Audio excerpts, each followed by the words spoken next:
أنفسنا ومن سيئات أعمالنا من يهده الله فلا مضل له ومن يضلل فلا هادي له ونشهد أن لا إله إلا الله وحده لا شريك له ونشهد أن سيدنا محمدا عبده ورسوله أرسله بالهدى ودين الحق ليظهره على الدين كله ولو كره المشركون اللهم صل وسلم وبارك على رسولك سيدنا محمد وعلى آل سيدنا ومولانا محمد الصلاة والسلام عليك يا سيدنا يا رسول الله خذ بأيدينا قلت حيلتنا أدركنا يا رسول الله بسم الله ما شاء الله لا يسوق الخير إلا الله بسم الله ما شاء الله لا يصرف السوء إلا الله بسم الله ما شاء الله ما كان من نعمة فمن الله بسم الله ما شاء الله كان وما لم يشأ لم يكن لا حول ولا قوة إلا بالله العلي العظيم فأعوذ بالله من الشيطان الرجيم بسم الله الرحمن الرحيم ومن آياته أن خلق لكم من أنفسكم أزواجا لتسكنوا إليها وجعل بينكم مودة ورحمة قال الله عز وجل وقال سيدنا ونبينا محمد صلى الله عليه وسلم أعظم النكاح بركة أيسره مؤنة صدق رسول الله محمد ذكره روح لأنفسنا محمد شكره فرض على الأمم مولاي صل وسلم دائما أبدا على حبيبك خير للخلق كلهم ففي حوسم مع دوسم وبراسم تحسنت بالاسم العظيم من الغلد وعتف قلوب العالمين بأسرها علي وألبسني قبولا بشلمخت صلاة وتسليم وأزكى تحيتي على المصطفى المختار خير البرية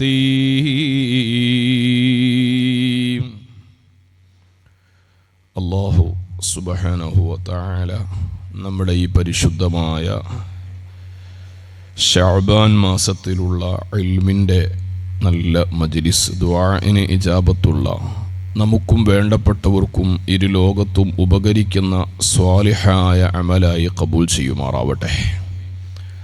നമ്മുടെ കുടുംബങ്ങളിൽ നിന്നും ഈ പ്രദേശത്തു നിന്നൊക്കെ വിട പറഞ്ഞുപോയ ഒരുപാട് മുഅ്മിനീങ്ങൾ, പ്രത്യേകിച്ച് താജുൽ ഫുഖഹ വന്യരായ ബേക്കൽ ഉസ്താദ് അവർകൾ ഉൾപ്പെടെ എല്ലാവരുടെയും മഹാനായ താഹിർ തങ്ങൾ ഉപ്പാപ്പ ഇടാണ്ടിൻ്റെ സമയം താജുല്ലുലമ അടക്കം ചെറിയ ഉസ്താദ് അടക്കം പുസോട്ട് തങ്ങളടക്കം ഈ പരിസരത്തിൻ്റെ വലിയ നേതൃത്വമായിരുന്ന കുറത്തങ്ങളടക്കമുള്ള എല്ലാവരുടെയും ഹദറാത്തിലേക്ക് ഇതിൻ്റെ മിസ്ല് സവാബെത്തിച്ച് വലിയ ദറജ നൽകുമാറാവട്ടെ. പ്രയാസം അനുഭവിക്കുന്ന ഒരുപാട് ആളുകൾ, വസിയ്യത്ത് ചെയ്തവർ അല്ലാത്തവർ, ഈ മജ്ലിസിലെ സാദാത്തുക്കൾ, ആലിമുകൾ, മുതഅല്ലിമുകൾ, ഈമാനുള്ള ഉപ്പ ഉമ്മമാർ, പിഞ്ചുമക്കൾ എല്ലാവരുടെയും വന്യരായ താജുൽ ഫുഖഹാഇൻ്റെയും ബറക്കത്ത് കൊണ്ട് അല്ലാഹു തആല എല്ലാവർക്കും സലാമത്ത് നൽകി അനുഗ്രഹിക്കുമാറാവട്ടെ. അല്ലാഹു സുബ്ഹാനഹു വ തആല അവൻ്റെ സൃഷ്ടികളിൽ ഏറ്റവും മഹത്വം നൽകി ആദരിച്ച വിഭാഗമാണ് മനുഷ്യർ. മനുഷ്യന് വേണ്ടിയാണ് ഈ പ്രപഞ്ചത്തിലെല്ലാ സംവിധാനങ്ങളും അല്ലാഹു സുബ്ഹാനഹു തആല ഒരുക്കിയത്. ഈ മനുഷ്യന്മാർ, ലോകത്ത് എത്രയോ കോടി മനുഷ്യന്മാരുണ്ട്. ഔദ്യോഗിക കണക്ക് പ്രകാരം 600 കോടിയിലധികം മനുഷ്യർ ഇന്ന് ഭൂമുഖത്തുണ്ട് എന്നതാണ് കണക്ക്. ഈ 600 കോടി മനുഷ്യന്മാരെയും പരിശോധിച്ചു നോക്കിയാൽ പരിശുദ്ധമായ ഖുർആനിൻ്റെ ആദ്യ അധ്യായം കഴിഞ്ഞ ഉടനെയുള്ള സൂറത്തുൽ ബഖറ, ആ ബഖറയുടെ ആമുഖത്തിൽ ലോകത്ത് കഴിഞ്ഞതും വരാനിരിക്കുന്നതുമായ എല്ലാ മനുഷ്യന്മാരെയും 3 വിഭാഗമായിട്ടാണ് അല്ലാഹു സുബ്ഹാനഹു തആല വേർതിരിച്ചത്. സൂറത്തുൽ ബഖറയുടെ ആമുഖത്തിൽ അലിഫ് ലാം മീം ദാലിക്കൽ കിതാബു ലാ റൈബ ഫീഹി ഹുദൽ ലിൽ മുത്തഖീൻ. മനുഷ്യന്മാരുടെ കൂട്ടത്തിൽ ഏറ്റവും മഹത്വമുള്ള സ്രഷ്ടാവായ അള്ളാഹുവിനെ അംഗീകരിച്ചുകൊണ്ട് ജീവിക്കുന്ന, സൃഷ്ടാവായ അള്ളാഹുവിനെ ഇഷ്ടപ്പെട്ടുകൊണ്ട് ജീവിക്കുന്ന മനുഷ്യരാണ് മുത്തഖീങ്ങൾ എന്ന് പറയുന്നത്. അവരുടെ ചില അടയാളങ്ങൾ ഖുർആനിൻ്റെ തുടക്കം തന്നെ സംസാരിക്കുന്നുണ്ട്. അല്ലദീന യുഅ്മിനൂന ബിൽ ഗൈബ്. അവർ കാണാത്ത ഒരുപാട് വിഷയങ്ങളിൽ വളരെ ശക്തമായ വിശ്വാസമുള്ള ആളുകളാണ്. അള്ളാഹുവിനെ നമ്മളാരും കണ്ടിട്ടില്ല, അള്ളാഹുവിനെ അചഞ്ചലമായി വിശ്വസിക്കുന്നു. അള്ളാഹുവിൻ്റെ പ്രധാനപ്പെട്ട സൃഷ്ടികളായ മലക്കുകളെ നമ്മളാരും അനുഭവിച്ചിട്ടില്ല, മലക്കുകളെ നമ്മൾ വിശ്വസിക്കുന്നു. അല്ലാഹു സുബ്ഹാനഹു തആല സംവിധാനിച്ച സ്വർഗവും നരകവും നമ്മളാരും കണ്ടിട്ടില്ല, അതിനെക്കുറിച്ച് അനുഭവിച്ചിട്ടില്ല. പക്ഷേ അതിൽ നമ്മളെല്ലാവരും അചഞ്ചലമായി വിശ്വസിക്കുന്നുണ്ട്.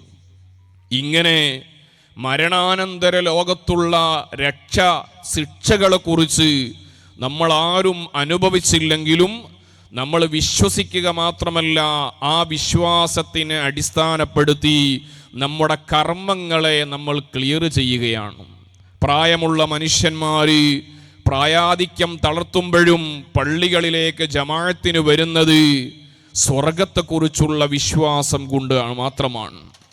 അതുപോലെ നമ്മൾ മറ്റുള്ളവരെ സ്നേഹിക്കുന്നതും ബഹുമാനിക്കുന്നതും അല്ലാഹു സുബ്ഹാനഹു തആല സ്നേഹിക്കാത്തവനെ ഇഷ്ടപ്പെടില്ല എന്ന ബോധ്യത്തിൽ നിന്നുകൊണ്ടാണ്.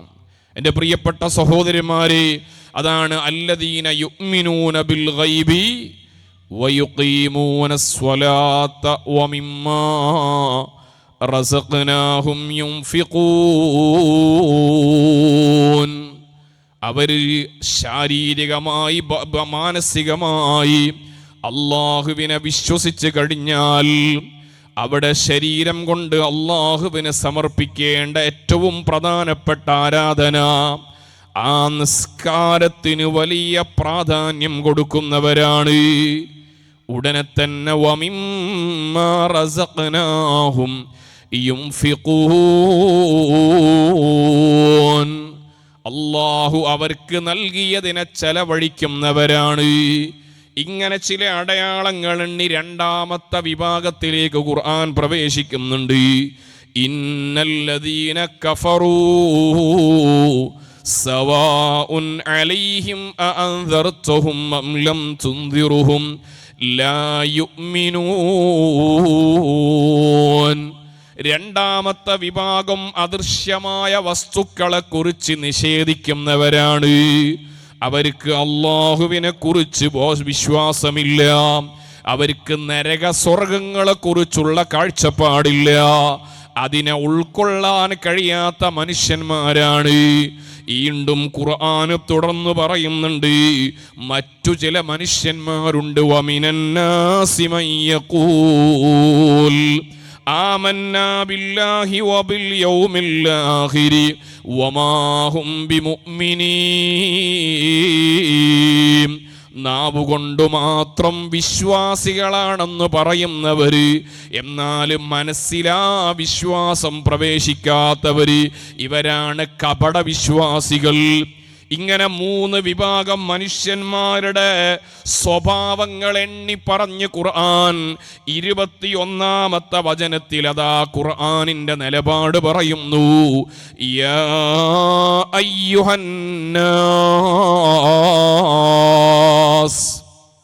യാ അയ്യുഹന്നാസ്, ഓ മനുഷ്യരെ.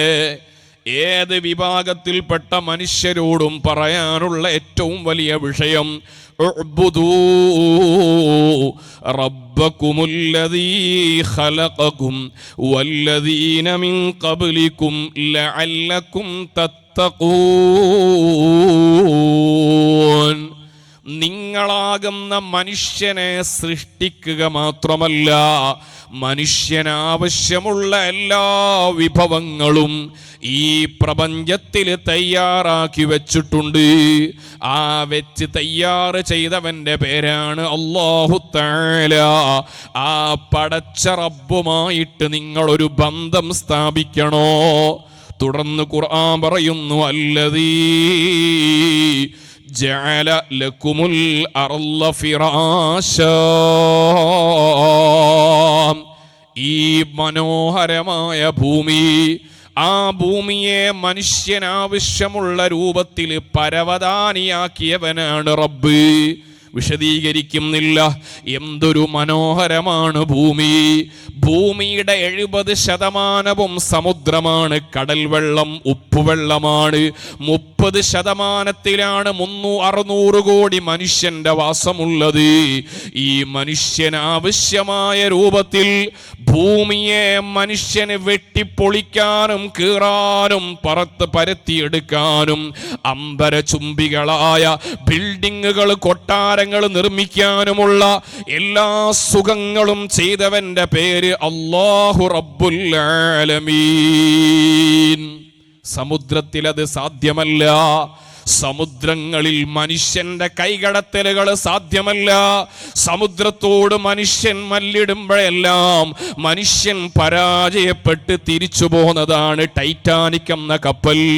ടൈറ്റാനിക് കപ്പലിന്റെ നിർമ്മാണം നടന്നപ്പോ ലോകത്തിനോട് വെല്ലുവിളിച്ചിട്ട് അമേരിക്ക പറഞ്ഞിരുന്നത്, ഈ കപ്പൽ ലോക ചരിത്രത്തിലെ അത്ഭുതമാണ്.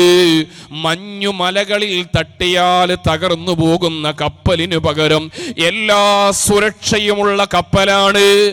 പക്ഷേ ആ കപ്പൽ സമുദ്രത്തിലേക്ക് അങ്ങിറങ്ങിയപ്പോ, സമുദ്രത്തിനൊരൽപ്പം സഞ്ചരിച്ചപ്പോഴേക്ക് ഒരു ചെറിയ മഞ്ഞുമലയിലേക്ക് അങ്ങിടിച്ചപ്പോ കപ്പലിന്റെ അഡ്രസ് പോലും ഇല്ലാതെ ആയിരക്കണക്കിന് മനുഷ്യന്മാര് ചരിത്രമായി മാറി. കടലും കരയും തമ്മിൽ അല്ലാഹു വേർതിരിച്ചതാണ്. ജഅല ലക്കുമുൽ അർള ഫിറാശാ. ഖുർആൻ തുടരുകയാണ്, വസ്സമാഅ ബിനാഅൻ. മേലോട്ട് നോക്കിയാൽ എന്തൊരു സൗന്ദര്യമുള്ള മേൽക്കൂരയാണ് ആകാശം. വഅൻസല മിനസ്സമാഇ മാആ.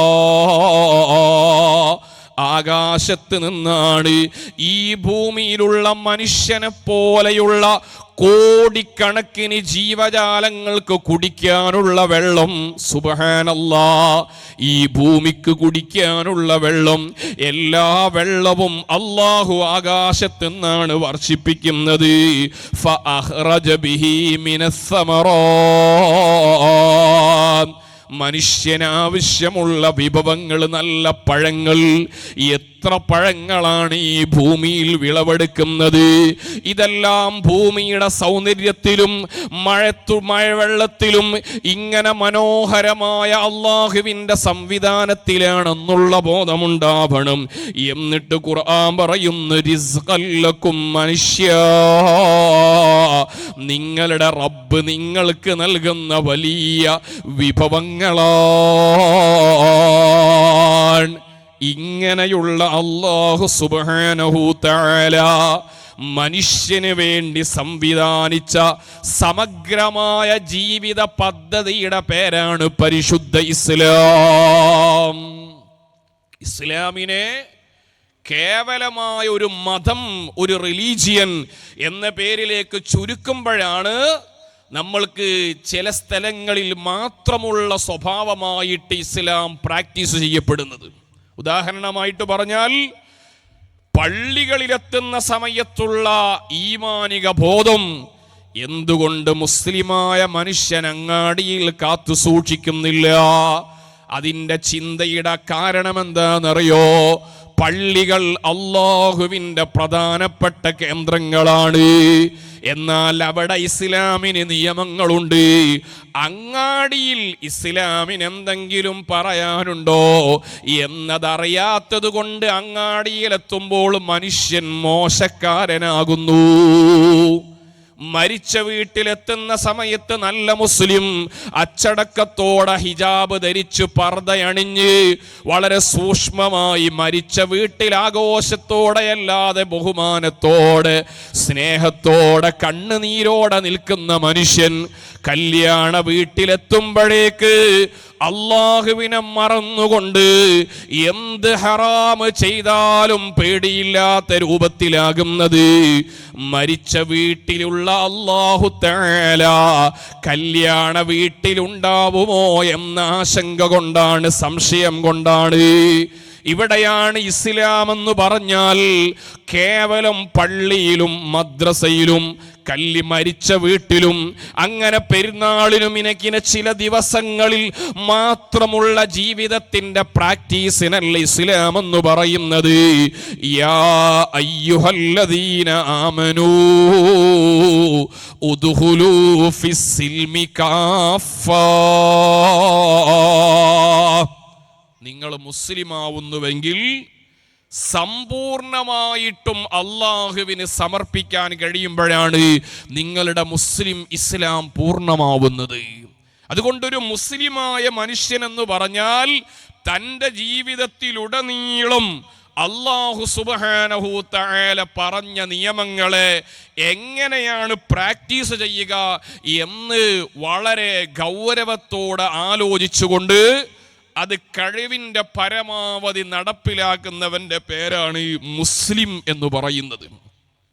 അങ്ങനെ നമ്മൾ ചിന്തിച്ചാൽ ഇസ്ലാമിൻ്റെ അടിസ്ഥാനപരമായ വിശ്വാസ കാര്യങ്ങൾ കഴിഞ്ഞാൽ പിന്നെയുള്ള ഏറ്റവും പ്രധാനപ്പെട്ട വിഷയമാണ് ഇസ്ലാമിൻ്റെ കർമ്മങ്ങൾ. അതിന് ഫുഖഹാ അതിന് വിളിക്കുന്ന പേര് തന്നെ ഫിഖ്ഹ്, കർമ്മശാസ്ത്രം, ഇൽമുൽ ഫിഖ്ഹ്. പഴയ കാലത്ത് നമ്മുടെ പൂർവികരായ ആളുകൾ അമലിയാത്ത് എന്ന് പ്രത്യേകമായി പേരിട്ട് വിളിച്ചു. ആ ഫുഖഹാ ഫിഖ്ഹിന്റെ കാര്യങ്ങളെ കുറിച്ച് ചർച്ച നടത്തിയപ്പോ ഫിഖ്ഹിനെ 4 ഭാഗമായിട്ടാണ് വേർതിരിച്ചത്. 4 ഭാഗം. അതിൽ ഒന്നാമത്തെ ഭാഗമാണ് ഇബാദാത്ത് എന്ന് പറയുന്നത്. നമ്മളൊക്കെ സാധാരണ നിസ്കരിക്കുന്ന സമയത്ത് എങ്ങനെ നിസ്കരിക്കണം? നബി സല്ലല്ലാഹു അലൈഹി വസല്ലമ തങ്ങൾ പഠിപ്പിച്ചു, സല്ലൂ കമാ റഅയ്തുമൂനി ഉസല്ലി. അല്ലാഹുവിൻ്റെ റസൂല് നിസ്കരിച്ചതുപോലെ ഞാൻ നിസ്കാരം നിങ്ങൾക്ക് കാണിച്ചു തന്നിട്ടുണ്ട്, അതുപോലെ നിങ്ങൾ നിസ്കരിക്കണേ. അതുകൊണ്ടാണ് ഖിബിലയിലേക്ക് പള്ളി നിർമ്മിച്ചുകൊണ്ട് എല്ലാവരും ഖിബിലയിലേക്ക് മുന്നിടുന്നത്. മദീനത്ത് പോയാൽ ഒരു പള്ളിയുണ്ട്, ആ പള്ളിയുടെ പേര് മസ്ജിദുൽ ഖിബിലത്തൈൻ. രണ്ട് ഖിബിലയിലേക്ക് തിരിഞ്ഞ് നിസ്കരിച്ച പള്ളിന്നാ. നബി സല്ലല്ലാഹു അലൈഹി വസല്ലമ തങ്ങൾ മദീനയിൽ വന്നപ്പോൾ ബൈത്തുൽ മുഖദ്ദസിലേക്ക് തിരിഞ്ഞ് കുറെ കാലം നിസ്കരിച്ചു. അപ്പോൾ മദീനയിലെ ജൂതന്മാരൊക്കെ പറയാൻ തുടങ്ങി, മുഹമ്മദിന്റെ ഖിബലയും നമ്മുടെ ഖിബലയും ഒന്ന് തന്നെയാണ്, അതുകൊണ്ട് മുഹമ്മദിനെ സംബന്ധിച്ചിടത്തോളം നമ്മളോട് വേറെ അഭിപ്രായ വ്യത്യാസങ്ങൾ ഒന്നുമില്ലെന്ന് വ്യാജ പ്രചരണം നടത്താൻ തുടങ്ങിയപ്പോൾ നബി സല്ലല്ലാഹു അലൈഹി വസല്ലമ തങ്ങൾ ദുആ ചെയ്തു, ഖിബല മാറാൻ വേണ്ടി ആഗ്രഹിച്ചു. അങ്ങനെയാണ് ശഅബാൻ 15 ളുഹർ നിസ്കാരത്തിന്റെ 2ാമത്തെ റക്അത്ത് കഴിഞ്ഞപ്പോ അതാ ജിബ്രീൽ അലൈഹിസ്സലാം വന്നുകൊണ്ട് ഓതിക്കൊടുക്കുന്നു, ഖദ് നറാ തഖല്ലുബ വജ്ഹിക ഫിസ്സമാഇ ഫലനുവല്ലിയന്നക ഖിബ്ലതൻ തർല്ലാഹാ ഫവല്ലി വജ്ഹക ശത്റൽ മസ്ജിദിൽ ഹറാം. നബിയെ, തങ്ങൾ കുറെ കാലമായല്ലോ ആഗ്രഹിക്കുന്നു ബൈത്തുൽ മുഖദ്ദസിൽ നിന്ന് പരിശുദ്ധമായ കഅബയിലേക്കൊന്ന് തിരിയണമെന്ന്.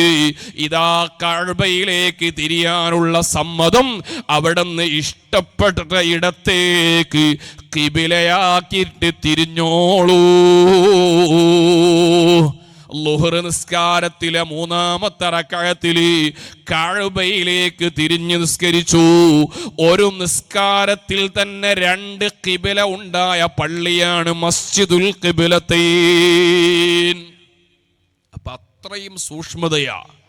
നമ്മൾ വുളൂ ചെയ്യുന്ന സമയത്ത് മുൻകൈ 3 പ്രാവശ്യം കഴുകുന്നതിന്റെ മാനദണ്ഡം സയ്യിദി ഉസ്മാൻ ഇബ്നു അഫ്ഫാൻ റളിയല്ലാഹു തആല അൻഹു വുളൂ കാണിച്ചു കൊടുക്കുന്നുണ്ട്. ഇമാം ബുഖാരി ഉദ്ധരിക്കുന്നുണ്ട്, നബി സല്ലല്ലാഹു അലൈഹി വസല്ലമ തങ്ങൾ 3 തവണ മുൻകൈ കഴുകിയിട്ട് കാണിച്ചു. ഇങ്ങനെ ഇബാദത്തിന്റെ വിഷയത്തിൽ നോമ്പാണെങ്കിലും സൂമു ലിറുയതിഹി വഅഫ്തിറൂ ലിറുയതിഹി.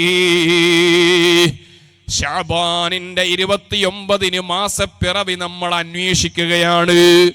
മാസം കാണാനുള്ള ടെക്നോളജി വികസിച്ച കാലമാണ്. അത്യാധുനിക സംവിധാനങ്ങൾ ഉപയോഗിച്ചുകൊണ്ട് മാസം കണ്ടെത്താൻ കഴിഞ്ഞാലും ഇല്ലെങ്കിലും അല്ലാഹുവിൻ്റെ റസൂലിൻ്റെ വാചകം സൂമൂ ലിറുയതിഹി, നഗ്നനേത്രങ്ങളെ കൊണ്ട് മാസപ്പിറവി ദൃശ്യമായാലും നോമ്പനുഷ്ഠിച്ചോളൂ. അതുകൊണ്ടാണ് പല നാട്ടിലും പല രൂപത്തിൽ നോമ്പാവുന്നതിൻ്റെ കാരണം ആഗോളതലത്തിൽ അങ്ങനെ ഒരു ഏകോപനം നോമ്പിൻ്റെ വിഷയത്തിൽ ഇസ്ലാം ആഗ്രഹിക്കുന്നില്ല. അതുകൊണ്ടാണ് നമ്മളൊക്കെ നോമ്പ് നോൽക്കുമ്പോഴും ഒമാൻ ഒഴികെയുള്ള മറ്റു രാജ്യങ്ങളിൽ നോമ്പ്. നമ്മളൊക്കെ പെരുന്നാൾ ആഘോഷിക്കുമ്പോൾ ഒമാൻ ഒഴികെ എല്ലാ സ്ഥലത്തും നാളെ പെരുന്നാൾ എന്നിങ്ങനെ പോസ്റ്റർ വരാനുള്ള കാരണം.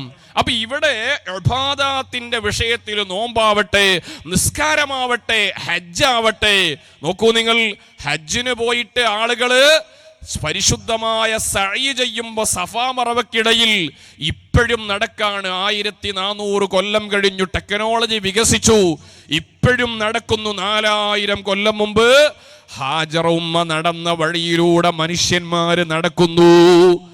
ആർക്കും ചോദിക്കുക എന്തിനാണ് ഇങ്ങനെ കട്ടപ്പെടുന്നത്? ഒറ്റ മറുപടിയേയുള്ളൂ, കാന റസൂലുള്ളാഹ്. അതിൻ്റെ യുക്തിയെക്കുറിച്ച് ചോദിക്കേണ്ടതില്ല. നബിതങ്ങൾ പഠിപ്പിച്ച രൂപത്തിലുള്ള ഹജ്ജ് ചെയ്യാതിരുന്നാൽ നിങ്ങളുടെ ഹജ്ജ് ഹജ്ജായിട്ട് മാറുന്നില്ല.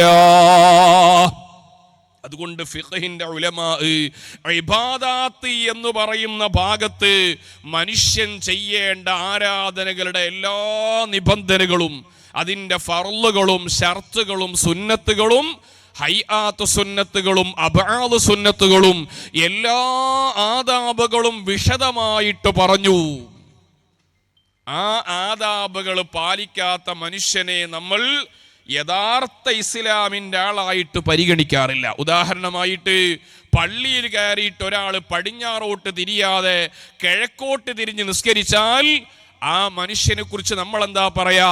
അദ്ദേഹം വിവരമില്ലാത്ത ഭ്രാന്തനാണെന്നോ അല്ലെങ്കിൽ മറ്റെന്തെങ്കിലും കുഴപ്പമുണ്ടോ എന്ന് പറയും. നിസ്കരിക്കുന്ന മനുഷ്യൻ ഔറത്ത് മറക്കാതിരുന്നാൽ ആ നിസ്കാരത്തെ നമ്മൾ പരിഹസിക്കാറില്ലേ? പരിശുദ്ധമായ റമളാനിൽ നോമ്പ് നോറ്റിട്ട് വെള്ളം കുടിക്കുന്നവനെ നമ്മൾ പലപ്പോഴും കുറ്റപ്പെടുത്താറില്ലേ? എന്തേ കാരണം? നിബന്ധനകളൊത്താത്ത ഇബാദത്തുകളാണ്. അതുകൊണ്ട് ഇബാദത്തുകൾക്ക് നിബന്ധനകൾ പ്രധാനമാണ്. എന്നാൽ ഒരു മനുഷ്യന് ഇബാദത്ത് ചെയ്യണോ? ആ ഇബാദത്തിന് ഏറ്റവും പ്രധാനമാണ് ആരോഗ്യം. ആരോഗ്യമില്ലാതെ ഒരു ഇബാദത്തും സാധ്യമല്ല.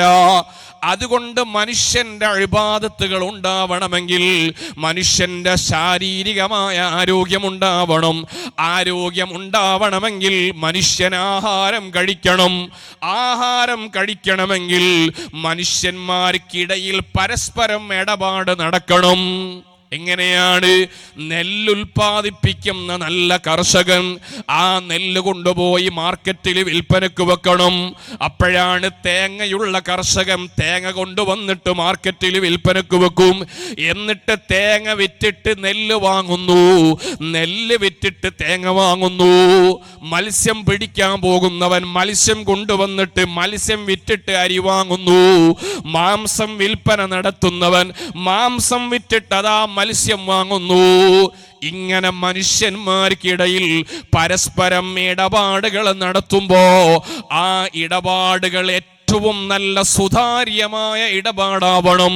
അതുകൊണ്ടാണ് ഫിഖ്ഹിന്റെ ഉലമാ ഇബാദത്ത് കഴിഞ്ഞ ഉടനെ തന്നെ ചർച്ച ചെയ്തു മുആമലാത്ത്, മനുഷ്യർക്കിടയിലുള്ള ഇടപാടുകളെ കുറിച്ചുള്ള ബോധ്യങ്ങൾ. ഇടപാടുകൾ ഒരു ചെറിയ കാര്യമല്ല, വളരെ സൂക്ഷിക്കേണ്ട വിഷയമാണ്. ഞാനിപ്പോൾ അതിലേക്ക് വിശദമായി കടക്കുന്നില്ല. ആരാധനകൾ ശരിയാവണമെങ്കിൽ, അള്ളാഹു സ്വീകരിക്കണമെങ്കിൽ മനുഷ്യന്മാരുടെ സാമ്പത്തിക ശുദ്ധി പ്രധാനമാണ്. മനുഷ്യന്മാരുടെ സാമ്പത്തിക ശുദ്ധി പ്രധാനമായാൽ മാത്രമേ ആരോഗ്യം ശുദ്ധമായതായിട്ട് മാറുകയുള്ളൂ. നബി സല്ലല്ലാഹു അലൈഹി വസല്ലമ തങ്ങൾ പറഞ്ഞു, മാ നബത മിനൽ ഹറാം, അല്ലാഹു പൊരുത്തപ്പെടാത്ത സമ്പത്തിലൂടെ ഭക്ഷണം വാങ്ങിയിട്ട് തിന്ന് വളർന്ന ശരീരം ഫന്നാറു ഔലാ ബിഹി, ആ മനുഷ്യന്റെ ശരീരം നരകത്തിലേക്കുള്ളതാണ്. അള്ളാഹു കാത്തിരക്ഷിക്കുമാറാവട്ടെ. അതുകൊണ്ട് സാന്ദർഭികമായിട്ട് ഞാൻ ഓർമ്മപ്പെടുത്തുന്നു, മുഅ്മിനീങ്ങളെ, നമ്മളുടെ ഇടപാടുകൾ വളരെ സൂക്ഷ്മതയോടെ നടക്കേണ്ട കാലമാണ്. അനർഹമായ സാമ്പത്തികമായ ഇടപാടുകൾ വ്യാപകമാണ്. പരിശുദ്ധ ഖുർആനിൽ സൂറത്തുൽ ബഖറയിലാണ് ഏറ്റവും വലിയ ആയത്തുള്ളത്. സൂറത്തുൽ ബഖറയിൽ ആയത്തിന്റെ പേര് തന്നെ ആയത്തുദ്ദൈൻ, കടത്തെക്കുറിച്ചുള്ള ആയത്താണ്. സാമ്പത്തിക രംഗത്ത് കടം വാങ്ങുന്നതിനും അത് കൊടുക്കാതിരിക്കുന്നതിനും അതിൻ്റെ ഹക്ക് വീട്ടുന്ന വിഷയത്തിൽ സൂക്ഷ്മത വളരെ കുറഞ്ഞു വരുന്നൊരു കാലത്താണ് ജീവിക്കുന്നത്. പരിശുദ്ധമായ റമളാനിലേക്ക് പ്രവേശിക്കുക. ഞാൻ എൻ്റെ മുഅ്മിനീങ്ങളോട് ഓർമ്മപ്പെടുത്തുന്നു, റമളാനിൻ്റെ മുമ്പ് നടത്തേണ്ട ഏറ്റവും വലിയൊരു കാര്യം സാമ്പത്തിക ഇടപാടുകൾ ക്ലിയർ ചെയ്യലാണ്. ഷഹീദ് എന്ന് പറഞ്ഞാൽ നബി സല്ലല്ലാഹു അലൈഹി വസല്ലമ തങ്ങൾ പറയുന്നു, ആ ഷഹീദിന്റെ രക്തം ഭൂമിയിലേക്ക് വീണാൽ ആ ഷഹീദിന്റെ രക്തം വീഴുന്നതോടെ എല്ലാ ദോഷങ്ങളും അല്ലാഹു തആല പുറത്തു കൊടുക്കുന്നതാണ്. ഇല്ലദ്ദൈൻ, കടം ഒഴികെ ഷഹീദിന് പോലും അല്ലാഹു തആല കടം പുറത്തു കൊടുക്കൂല. അതുകൊണ്ട് സാമ്പത്തികമായ ഇടപാടുകളിലുള്ള സൂക്ഷ്മത, കടം വാങ്ങുന്ന ആളുകൾ, കടം കൊടുക്കുന്ന ആളുകൾ, അതുപോലെ കച്ചവടം നടത്തുന്ന ആളുകൾ, മറ്റുള്ള ആളുകളുമായിട്ടുള്ള ഇടപാടുകളിൽ ഒരാളുടെയും ഹക്ക് അനർഹമായി എൻ്റെ ശരീരത്തിൽ പ്രവേശിച്ചുകൂടാ. എന്ന് നമ്മൾക്ക് നല്ല ബോധങ്ങൾ ഉണ്ടാവണം. എൻ്റെ പ്രിയപ്പെട്ട ഉമ്മമാരോട് ഓർമ്മപ്പെടുത്തുന്നു, നമ്മളെ മക്കൾക്ക് കൊടുക്കുന്ന ഭക്ഷണം ഒരു ചെറിയ മുലപ്പാല് പോലും അല്ലാഹു പൊരുത്തപ്പെടാത്ത ഭക്ഷണത്തിൽ നിന്ന് ഉണ്ടായിക്കൂടാ. ബഹുമാനപ്പെട്ട സമസ്തയുടെ വലിയ നേതൃത്വം കണ്ണിയത്ത് ഉസ്താദ്, അല്ലാഹു ദറജ വർദ്ധിപ്പിക്കുമാറാവട്ടെ, കണ്ണിയത്ത് ഉസ്താദിന്റെ ചരിത്രം വായിക്കുമ്പോ, ഉസ്താദ് അവറുകള്, ഉസ്താദിന്റെ നാടാണ് വാഴക്കാട്, മലപ്പുറം ജില്ലയിൽ.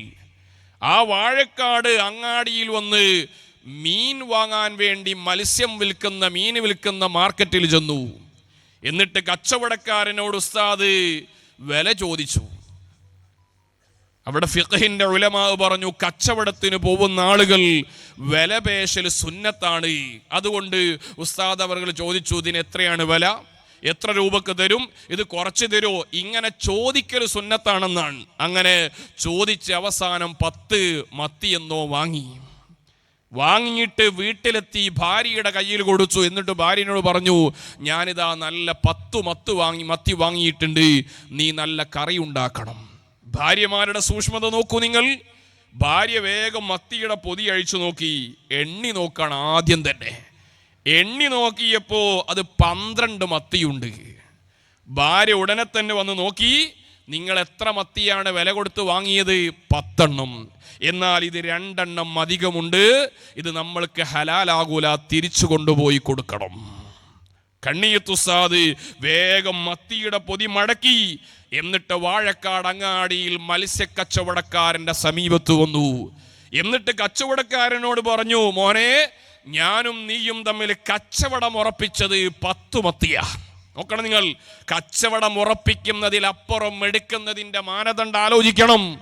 ഞാനും നീയും തമ്മിൽ 10 മത്തിയാ കച്ചവടം ഉറപ്പിച്ചത്, നീ പൊതിഞ്ഞതിൽ 12 മത്തിയുണ്ട്, അതുകൊണ്ട് 2 എണ്ണം തിരിച്ചെടുക്കണം.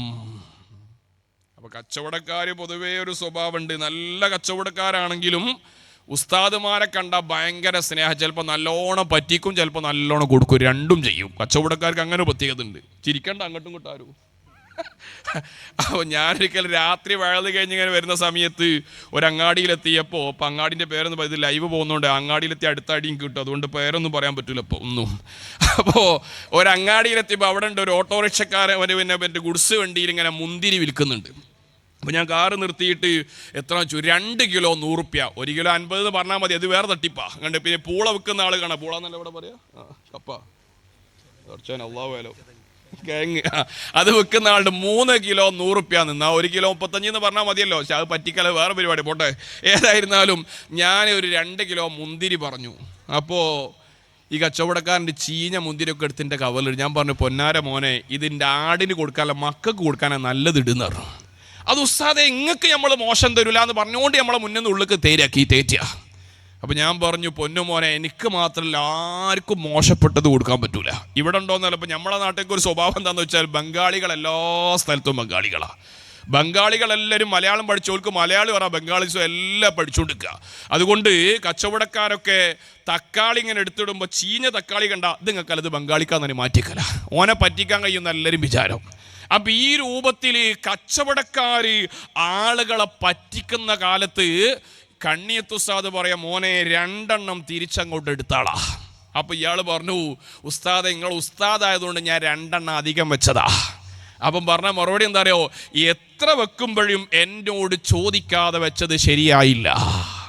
അപ്പൊ കച്ചവടത്തിന്റെ നിബന്ധനയാണ് ഈജാബും കബൂലും. ഞാൻ വാങ്ങിയത് 10 എണ്ണമാണ്, നീ വിറ്റതും 10 എണ്ണമാണ്, അതിലധികമുള്ളത് നിന്റെ പൊരുത്തണ്ടോന്ന് എനിക്കറിയാത്തത് കൊണ്ട് ഞാൻ തിരിച്ചു കൊണ്ടുവന്നതാ.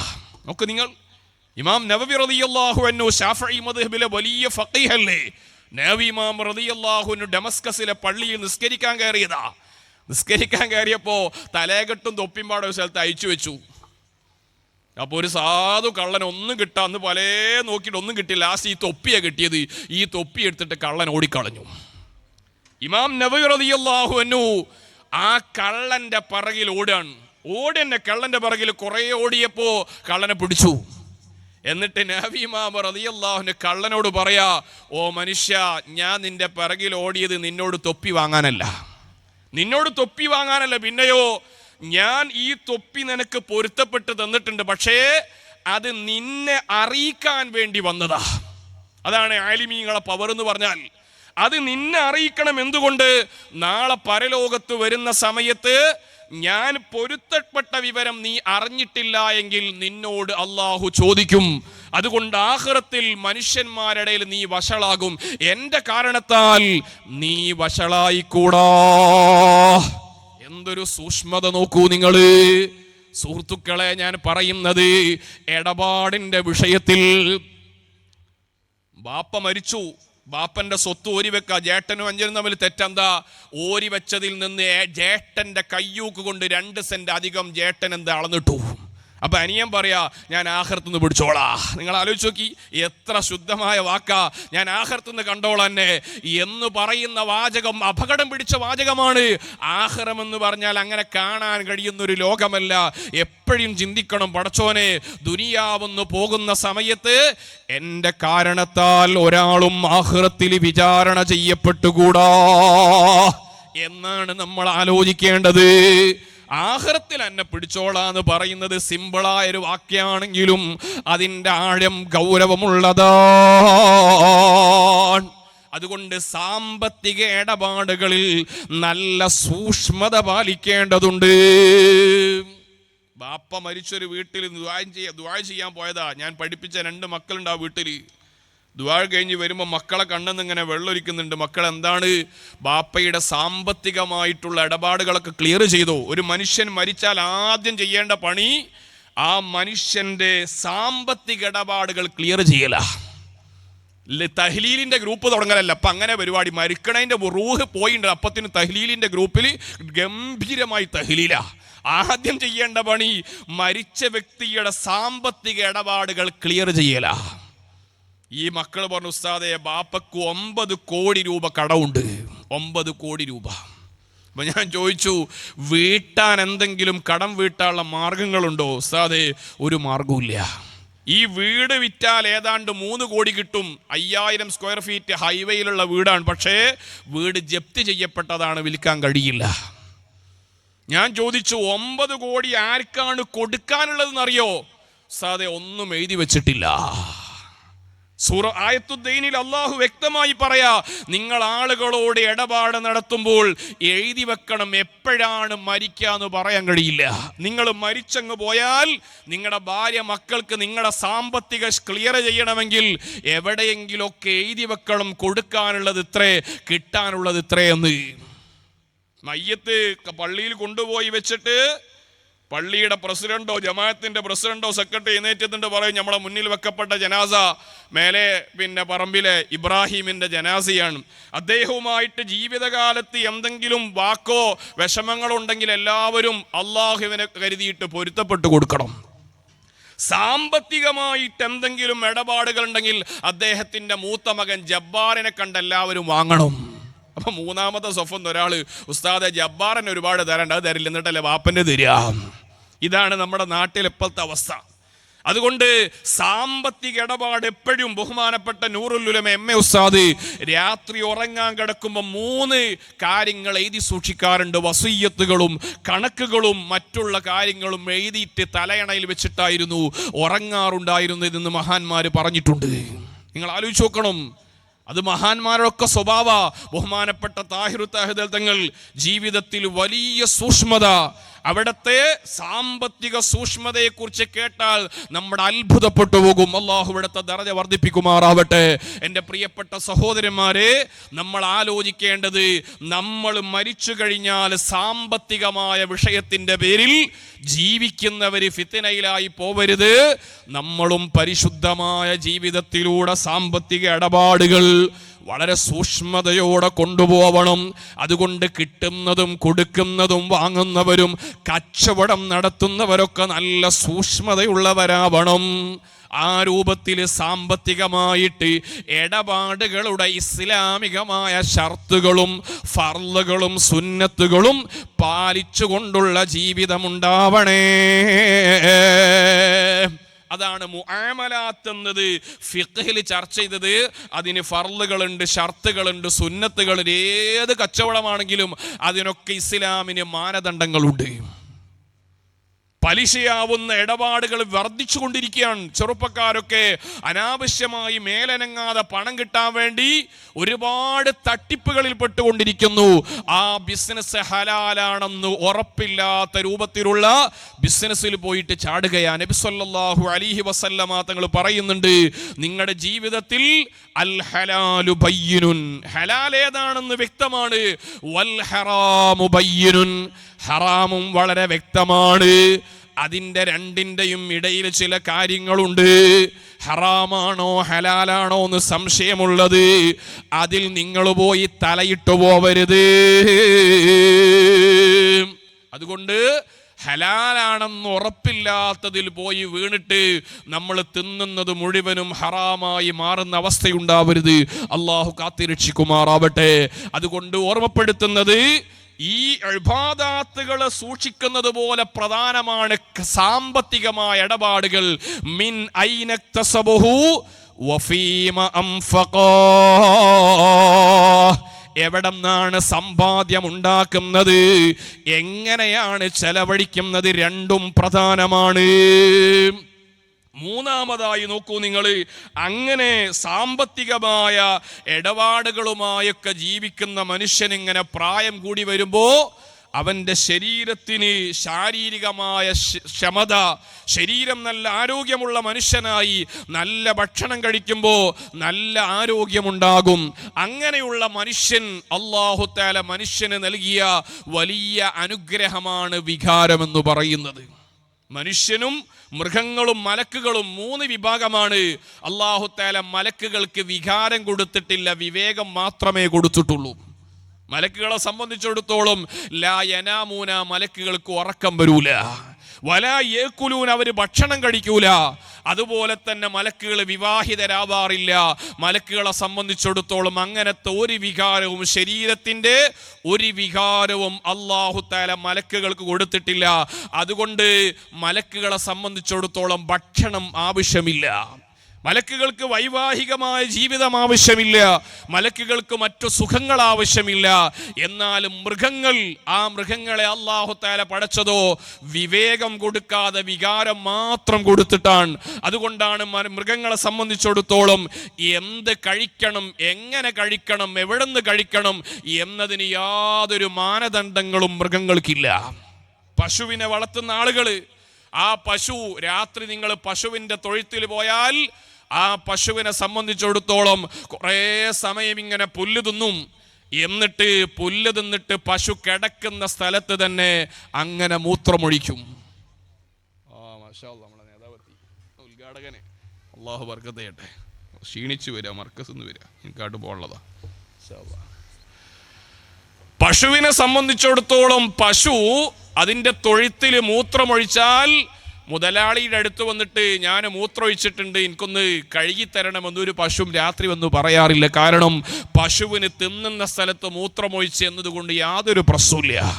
അതുകൊണ്ട് പശുവിന് അല്ലാഹു തആല വികാരങ്ങൾ കൊടുത്തു, വിവേകം കൊടുത്തിട്ടില്ല. എന്തും കഴിക്കും പശു.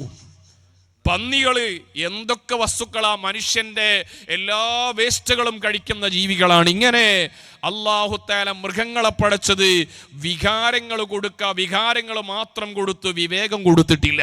അതുകൊണ്ടാ മഹാന്മാര് പറഞ്ഞത് അൽ ഇൻസാൻ ബൈനൽ മലായികത്തി വൽ ബഹീമാ, മനുഷ്യൻ മലക്കുകളുടെയും മൃഗങ്ങളുടെയും മധ്യത്തിലുള്ള ഒരു വിഭാഗമാണ്. മലക്കുകൾക്കുള്ള വിവേകവും മനുഷ്യനുണ്ട്, മൃഗങ്ങൾക്കുള്ള വികാരവും മനുഷ്യനുണ്ട്. ഇത് രണ്ടും മേളിച്ച ഒരു പ്രത്യേക വിഭാഗമാണ് മനുഷ്യൻ. അതെന്തിനാ? ഈ പ്രപഞ്ചത്തിലെ എല്ലാ വിഭവങ്ങളെയും അനുഭവിക്കാനുള്ള വിഭാഗമാണ് മനുഷ്യൻ. മലക്കുകളെയും അനുഭവിക്കണം, മൃഗങ്ങളെയും അനുഭവിക്കണം, മൃഗങ്ങളെ കീഴ്പ്പെടുത്തണം. മലക്കുകളുടെ സാന്നിധ്യത്തിൽ ജീവിക്കാൻ കഴിയുന്ന ഒരു പ്രത്യേക വിഭാഗമാണ് ലഖദ് ഖലഖനൽ ഇൻസാന ഫീ അഹ്സനി തഖ്വീം. അതുകൊണ്ട് മനുഷ്യനെ സംബന്ധിച്ചിടത്തോളം അല്ലാഹു സുബ്ഹാനഹു തആല മനുഷ്യന് വികാരങ്ങൾ കൊടുക്കുക മാത്രമല്ല, ആ വികാരങ്ങളെ വിവേകത്തോടെ കൈകാര്യം ചെയ്യാനുള്ള നല്ല ബുദ്ധിശക്തിയും മനുഷ്യന് കൊടുത്തു.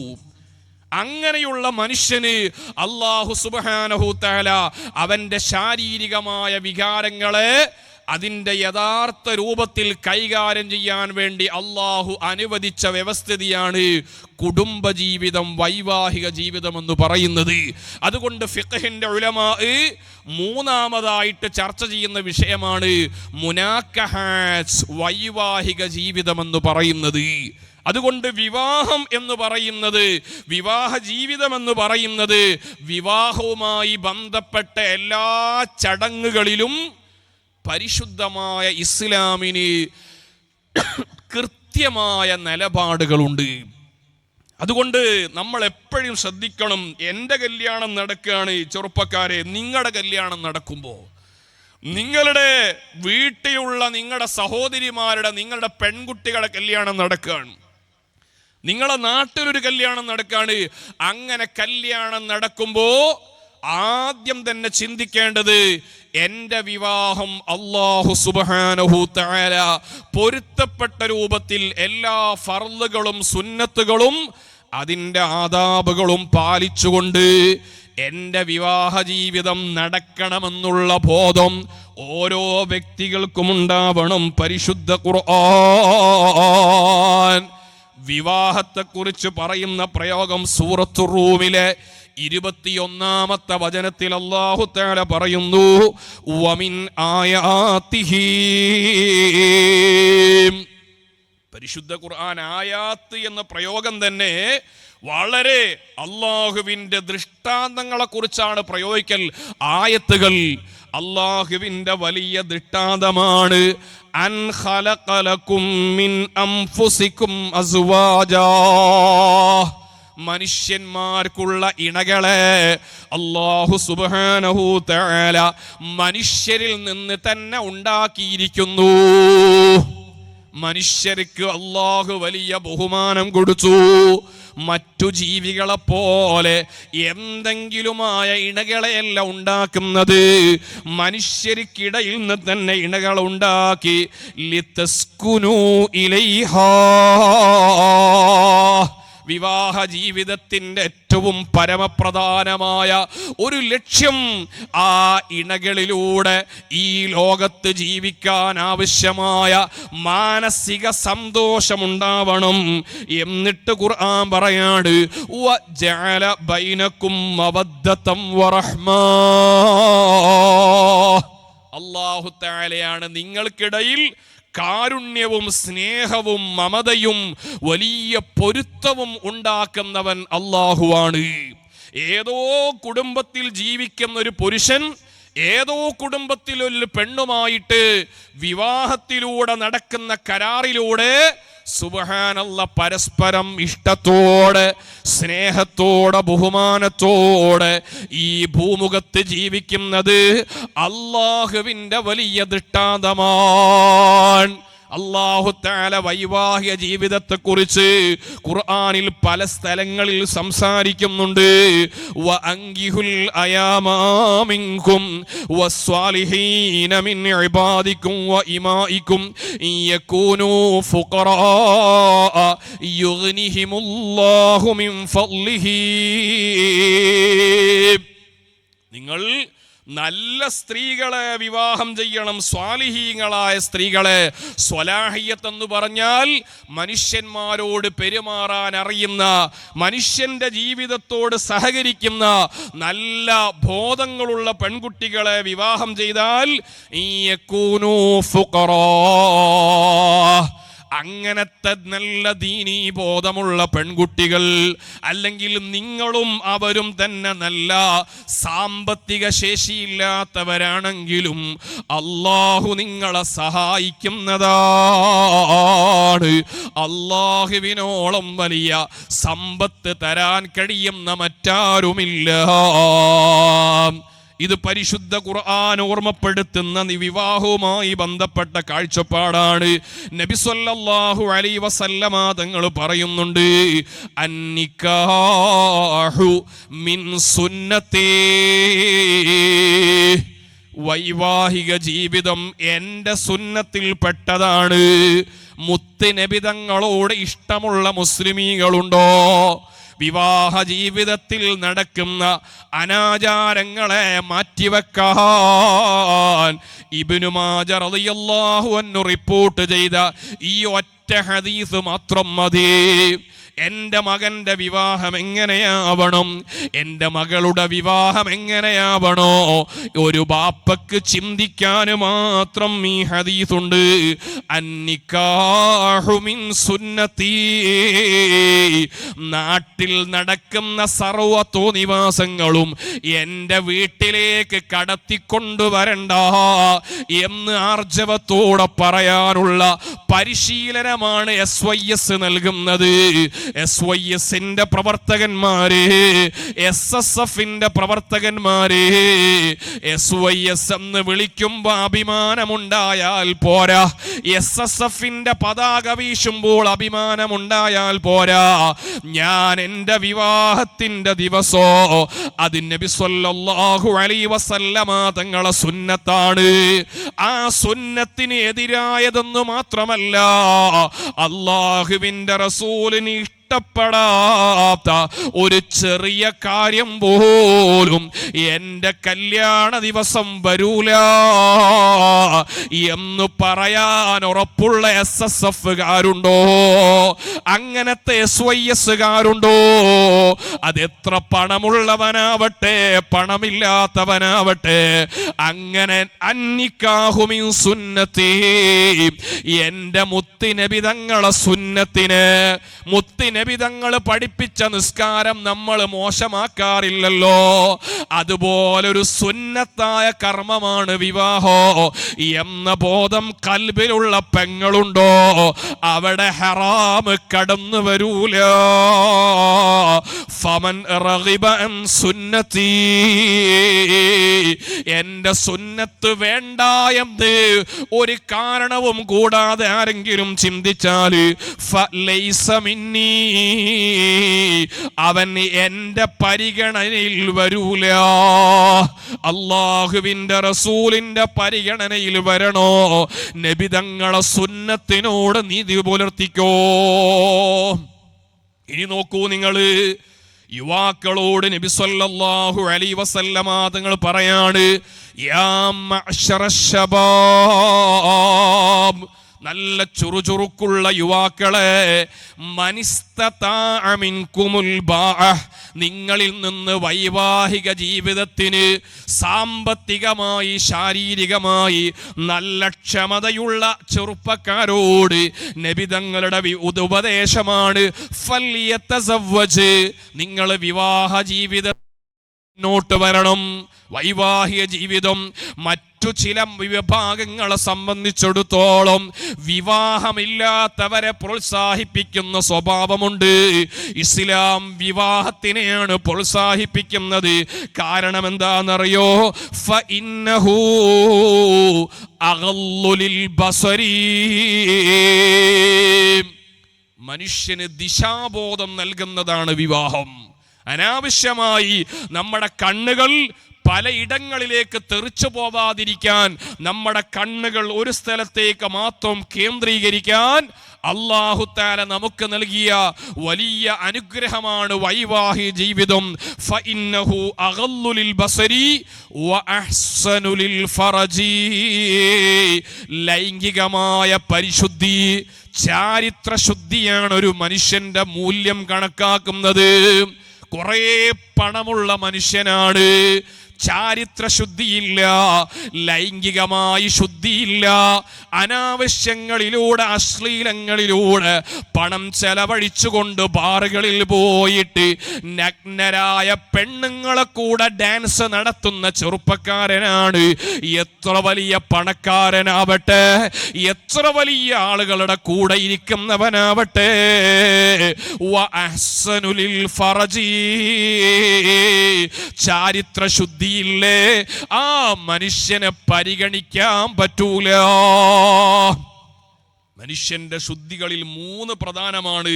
1 ഹൃദയശുദ്ധി, 2 സാമ്പത്തിക ശുദ്ധി, 3 ലൈംഗിക ശുദ്ധി. ഈ 3 ശുദ്ധിയുമില്ലാത്ത മനുഷ്യന്മാർ അവർ ഇസ്ലാമികമായിട്ട് പരാജയപ്പെട്ട മനുഷ്യന്മാരാ. അതുകൊണ്ട് എൻ്റെ പ്രിയപ്പെട്ട മുഅ്മിനീകളെ, വിവാഹ ജീവിതത്തിലേക്ക് വരാതെ എനിക്ക് വിവാഹം വേണ്ടെന്ന് പറയുന്ന യുവതി യുവാക്കൾ നമ്മുടെ നാടുകളിൽ വർദ്ധിച്ചു കൊണ്ടിരിക്കുകയാണ്. എനിക്ക് വിവാഹം വേണ്ട, ഞാൻ വിവാഹം ചെയ്യുന്നില്ല എന്ന രൂപത്തിൽ വിവാഹത്തെ നിരുത്സാഹപ്പെടുത്തി ഒറ്റപ്പെട്ട് ജീവിക്കുന്ന മനുഷ്യന്മാർ. ഈ അടുത്ത് ട്രെയിനിലേക്ക് യാത്ര ചെയ്യുമ്പോൾ ഒരു മനുഷ്യനെ കണ്ടു. അദ്ദേഹം ഇങ്ങനെ വളരെ വിഷാദനായി, പിന്നെ വളരെ മാനസികമായി സംഘർഷത്തിൽ ഇങ്ങനെ ഇരിക്കുക. അപ്പൊ അദ്ദേഹത്തോട് ഇങ്ങനെ സംസാരിച്ചു, നിങ്ങൾക്കെന്താ മുഖത്ത് നോക്കിയിട്ടൊരു വിഷമുണ്ടല്ലോ? എത്ര പ്രായമുണ്ട്? 70 വയസ്സുണ്ട്. എവിടെയാ നിങ്ങളുടെ താമസം? അദ്ദേഹത്തിന്റെ നാട് പറഞ്ഞു. എന്നിട്ട് പറഞ്ഞു, ഞാനിപ്പോൾ പോകുന്നത് ഊട്ടിയിലേക്കാണ്, പിന്നീട് മൈസൂരിലേക്ക് വരും, അവിടെ എനിക്ക് വീടുണ്ട്, അമേരിക്കയിലാണ് എൻ്റെ ആളുകളൊക്കെ ഉള്ളത്. അപ്പൊ ആളുകളാരെ? കുടുംബമുണ്ടോ? ഇല്ല. ഭാര്യ ഇല്ല. പിന്നെയോ കുറെ ഗേൾ ഫ്രണ്ടുകളുണ്ട്. ഭാര്യ എന്ത് ഒഴിവായത്? ഭാര്യ ഉണ്ടായിരുന്നു, പക്ഷേ ഞങ്ങൾ പരസ്പരം ഒഴിവാക്കിയതാ. അപ്പൊ എന്താ പ്രശ്നം? പ്രശ്നമൊന്നുമില്ല. ഇപ്പോൾ ഷുഗറും പ്രഷറൊക്കെ കൂടി എൻ്റെ കൂടെ ഒരു ഷെയർ ചെയ്യാൻ പറ്റുന്ന ആരും വീട്ടിലൊന്നുമില്ല. അപ്പൊ ഒറ്റപ്പെട്ടൊരു വല്ലാത്ത സങ്കടം വീട്ടിലുണ്ട്. ആ സങ്കടത്തെയാണ് ഇസ്ലാം പരിഗണിക്കുന്നത്. മനുഷ്യന്റെ ജീവിതത്തിൽ സംഘർഷങ്ങളില്ലാതെ സമാധാനത്തോടെ ഷെയറിങ് നടത്താൻ നബി സല്ലല്ലാഹു അലൈഹി വസല്ലമ തങ്ങൾ പറയാണ്. ഒരു നല്ല ഭാര്യയുടെ ഗുണം പറയുന്ന കൂട്ടത്തിൽ അല്ലാഹുവിന്റെ ഹബീബ് പറയുന്നു, ഇദാ നദർത ഇലൈഹാ, ആ പെണ്ണിലേക്ക് നിങ്ങളങ്ങ് നോക്കുമ്പോ സർറത്ക, നിങ്ങളെ സന്തോഷിപ്പിക്കുന്ന പെണ്ണാണോ അത് നല്ല പെണ്ണാണെന്ന് മുഹമ്മദുർ റസൂലുള്ളാഹി സ്വല്ലല്ലാഹു അലൈഹി വസല്ലം. അപ്പൊ വിവാഹ ജീവിതം വേണ്ടെന്ന കാഴ്ചപ്പാട് ഇസ്ലാമിക വിരുദ്ധമാണ്. ജീവിതത്തിൽ വലിയ നഷ്ടങ്ങളിലേക്ക് നമ്മളെ കൊണ്ടുപോകും. അതുകൊണ്ട് വിവാഹ ജീവിതത്തെ പരിഗണനയോടെ മുത്തുനബി സല്ലല്ലാഹു അലൈഹി വസല്ലമ തങ്ങളുടെ സുന്നത്തായി കാണണം. കഴിഞ്ഞില്ല, വിവാഹ ജീവിതത്തിൻ്റെ ഇസ്ലാമിക കാഴ്ചപ്പാട് വളരെ ലളിതമായ, ഏറ്റവും കൂടുതൽ ചെലവ് കുറഞ്ഞ, വളരെ ലളിതമായ ഒരു വിവാഹമാണ് ഇസ്ലാം പ്രോത്സാഹിപ്പിക്കുന്നത്. എന്താണ് ഇസ്ലാമിക വിവാഹത്തിൽ മാനദണ്ഡമായിട്ടുള്ളത്? ആകെയുള്ളത് ഒരു നല്ല വലിയ വേണം, അഥവാ പെൺകുട്ടിയെ ഭർത്താവിന് ഏൽപ്പിച്ചു കൊടുക്കാനുള്ള ഒരാൾ വേണം. 2, കുറച്ച് സാക്ഷികൾ ഉണ്ടാവണം, ഇത് കേൾക്കാനും പറയാനും ചോദിക്കാനുമുള്ള ആളുകൾ ഉണ്ടാവണം.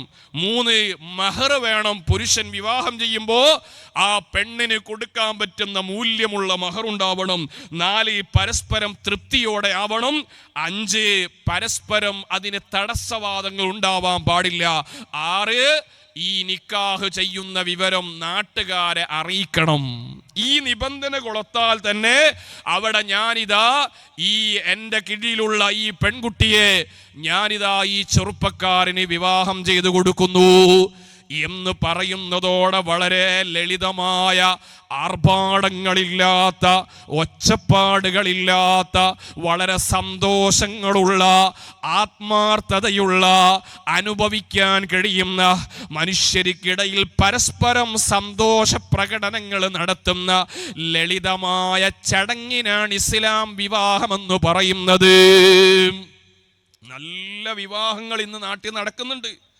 നല്ല വിവാഹ ജീവിതങ്ങൾ, നല്ല വിവാഹ വേദികൾ. ഞാൻ ഈ ഒരു 6 മാസം മുമ്പ് ചെന്നൈയിൽ ഒരു പ്രോഗ്രാമിന് വേണ്ടി പോയി. അവിടെ പോയപ്പോ അവിടെ ഉള്ളൊരു പ്രവർത്തകൻ വന്ന്, ഉസ്താദേ ഇവിടെ ഒരു വിവാഹം നടക്കുന്നുണ്ട് ഹോട്ടലിൽ, ഉസ്താദുമാരെ കൊണ്ടു ചെല്ലാം, അവിടുത്തെ കല്യാണം നടത്തുന്ന ആളുകൾ പ്രത്യേകം പറഞ്ഞിട്ടുണ്ട്. ഞാൻ പറഞ്ഞു, വിവാഹ സദസ്സിലേക്ക് പോയാൽ ഒരുപാട് ഹറാമ് കേൾക്കേണ്ടി വരും, അതുകൊണ്ട് വരാൻ താല്പര്യമില്ല.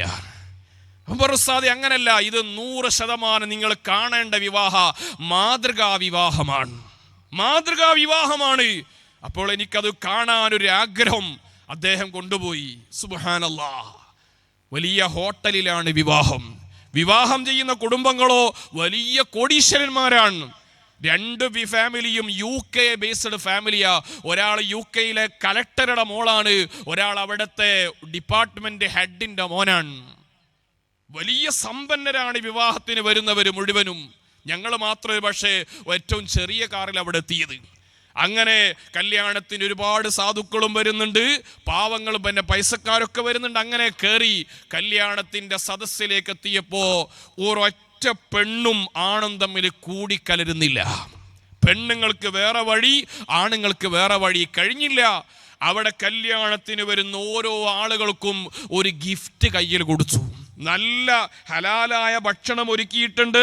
വളരെ സൗമ്യമായിട്ട് ആളുകൾ ഇരുന്ന് കഴിക്കുന്ന ഒച്ചപ്പാടുകൾ, പാട്ടുകളും കൂത്തുകളും പേക്കൂത്തുകളും കളർ ഡ്രസ്സുകളും അങ്ങനെയുള്ള കല്യാണ ഡ്രസ്സുകളുടെ ഒന്നും അകമ്പടിയില്ലാതെ സൗമ്യമായിട്ട് ആളുകൾ ഇങ്ങനെ ഭക്ഷണം കഴിക്കുന്നു, സന്തോഷം പങ്കിടുന്നു, സലാം പറയുന്നു, ആലിംഗനം ചെയ്യുന്നു. പോകുന്ന സമയത്ത് ഒരു ഗിഫ്റ്റ്. സുബ്ഹാനല്ലാഹ്, ഞാൻ ആ ഗിഫ്റ്റ് തുറന്നു നോക്കി. 5 സുന്നത്തുകൾ. ഒന്ന്, നല്ലൊരു മുസല്ലയുണ്ട്, നിസ്കാരത്തിലേക്ക് മനുഷ്യനെ പ്രേരിപ്പിക്കുന്ന. രണ്ടാമതൊരു ഈത്തപ്പഴമുണ്ട്, നോമ്പ് തുറക്കണം, സുന്നത്ത് നോമ്പൽക്കുള്ളത്. 3, ഒരു തസ്ബീഹ് മാലയുണ്ട്. 4, ഒരു അറാക്കുണ്ട്. 5, ഒരു നല്ല തസ്ബീഹിന് ഒരു പിന്നെ തസ്ബീഹ് ചെല്ലുന്ന ഒരു കൗണ്ടറും കൂടിയുണ്ട്. ഇങ്ങനെ 5 പ്രധാനപ്പെട്ട മുസ്ലിമിന്റെ ജീവിതത്തിലേക്ക് വലിയ പ്രചോദനമാകുന്ന ഗിഫ്റ്റ് കൊടുത്ത് യാതൊരു വിധത്തിലുള്ള അനാചാരങ്ങളും ഇല്ലാതെ ഒരു സമ്പന്ന കുടുംബത്തിന്റെ കല്യാണത്തിൽ പങ്കെടുത്തപ്പോൾ ഞാനിങ്ങനെ ആഗ്രഹിച്ചു പോയി, എന്തുകൊണ്ടാണ് നമ്മുടെ നാടുകളിലൊന്നും ഇങ്ങനെ നടക്കാത്തതിന്റെ കാരണം? അതിൻ്റെ കാരണം, പ്രധാനപ്പെട്ട കാരണം, വിവാഹം നടത്തുന്ന ഉമ്മ ബാപ്പമാർക്കും വല്ലിപ്പ വല്യമ്മമാർക്കും എളാപ്പ എളാമ്മമാർക്കും മൂത്താപ്പ മൂത്തമ്മമാർക്കും നല്ല കൃത്യമായ ബോധമുണ്ടാവണം. എൻ്റെ വീട്ടിൽ നടക്കുന്ന കല്യാണത്തിൽ ഒരു ഹറാമും പാടില്ലെന്നുള്ള കൂട്ടമായ ബോധം വീട്ടിലെ കാരണവന്മാർക്കുണ്ടെങ്കിൽ ഞാൻ ഉറപ്പിച്ചു പറയുന്നു, ഒരു കല്യാണത്തിനും ഹറാം കടന്നു വരില്ല. നമ്മളിങ്ങനെ കല്യാണത്തിന്റെ അനാചാരത്തെ കുറിച്ച് പറയാൻ എല്ലായിടത്തും നടക്കുന്ന അനാചാരം മാത്രം എണ്ണിയത് കൊണ്ട് കാര്യമില്ല, അതിൻ്റെ പരിഹാരങ്ങളെ കുറിച്ചാണ് പറയുന്നത്.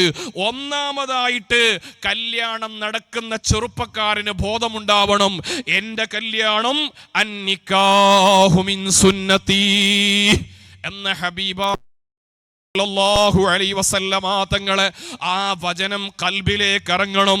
രണ്ടാമതായിട്ട് മുത്തുനബി സല്ലല്ലാഹു അലൈഹി വസല്ലം അവിടുന്ന് വീണ്ടും പറഞ്ഞ മനോഹരമായൊരു വാചകമുണ്ട്, അഅലമുൻ നിക്കാഹി ബറകാ. ചെറുപ്പക്കാര്, പെണ്ണുങ്ങൾ, ഉമ്മമാര്, സഹോദരിമാര് സ്നേഹത്തോടെ കേട്ടുവെക്കേണ്ട വചനമാണ്. അഅലമുൻ നിക്കാഹി ബറകാ, ഏറ്റവും ബറക്കത്ത് അധികരിച്ച നിക്കാഹ് ഐസറുഹു മുഅ്നാ, ചെലവ് ചുരുങ്ങിയ വിവാഹമാണ്. ചെലവ് ചുരുക്കിയ വിവാഹത്തിന് അതിൻ്റെ അർത്ഥം പിശുക്കനാവാന്നല്ല. പരിശുദ്ധ ഖുർആൻ സാമ്പത്തിക ഇടപാട് പറയുന്നത് രണ്ടും പ്രയോഗിച്ചു.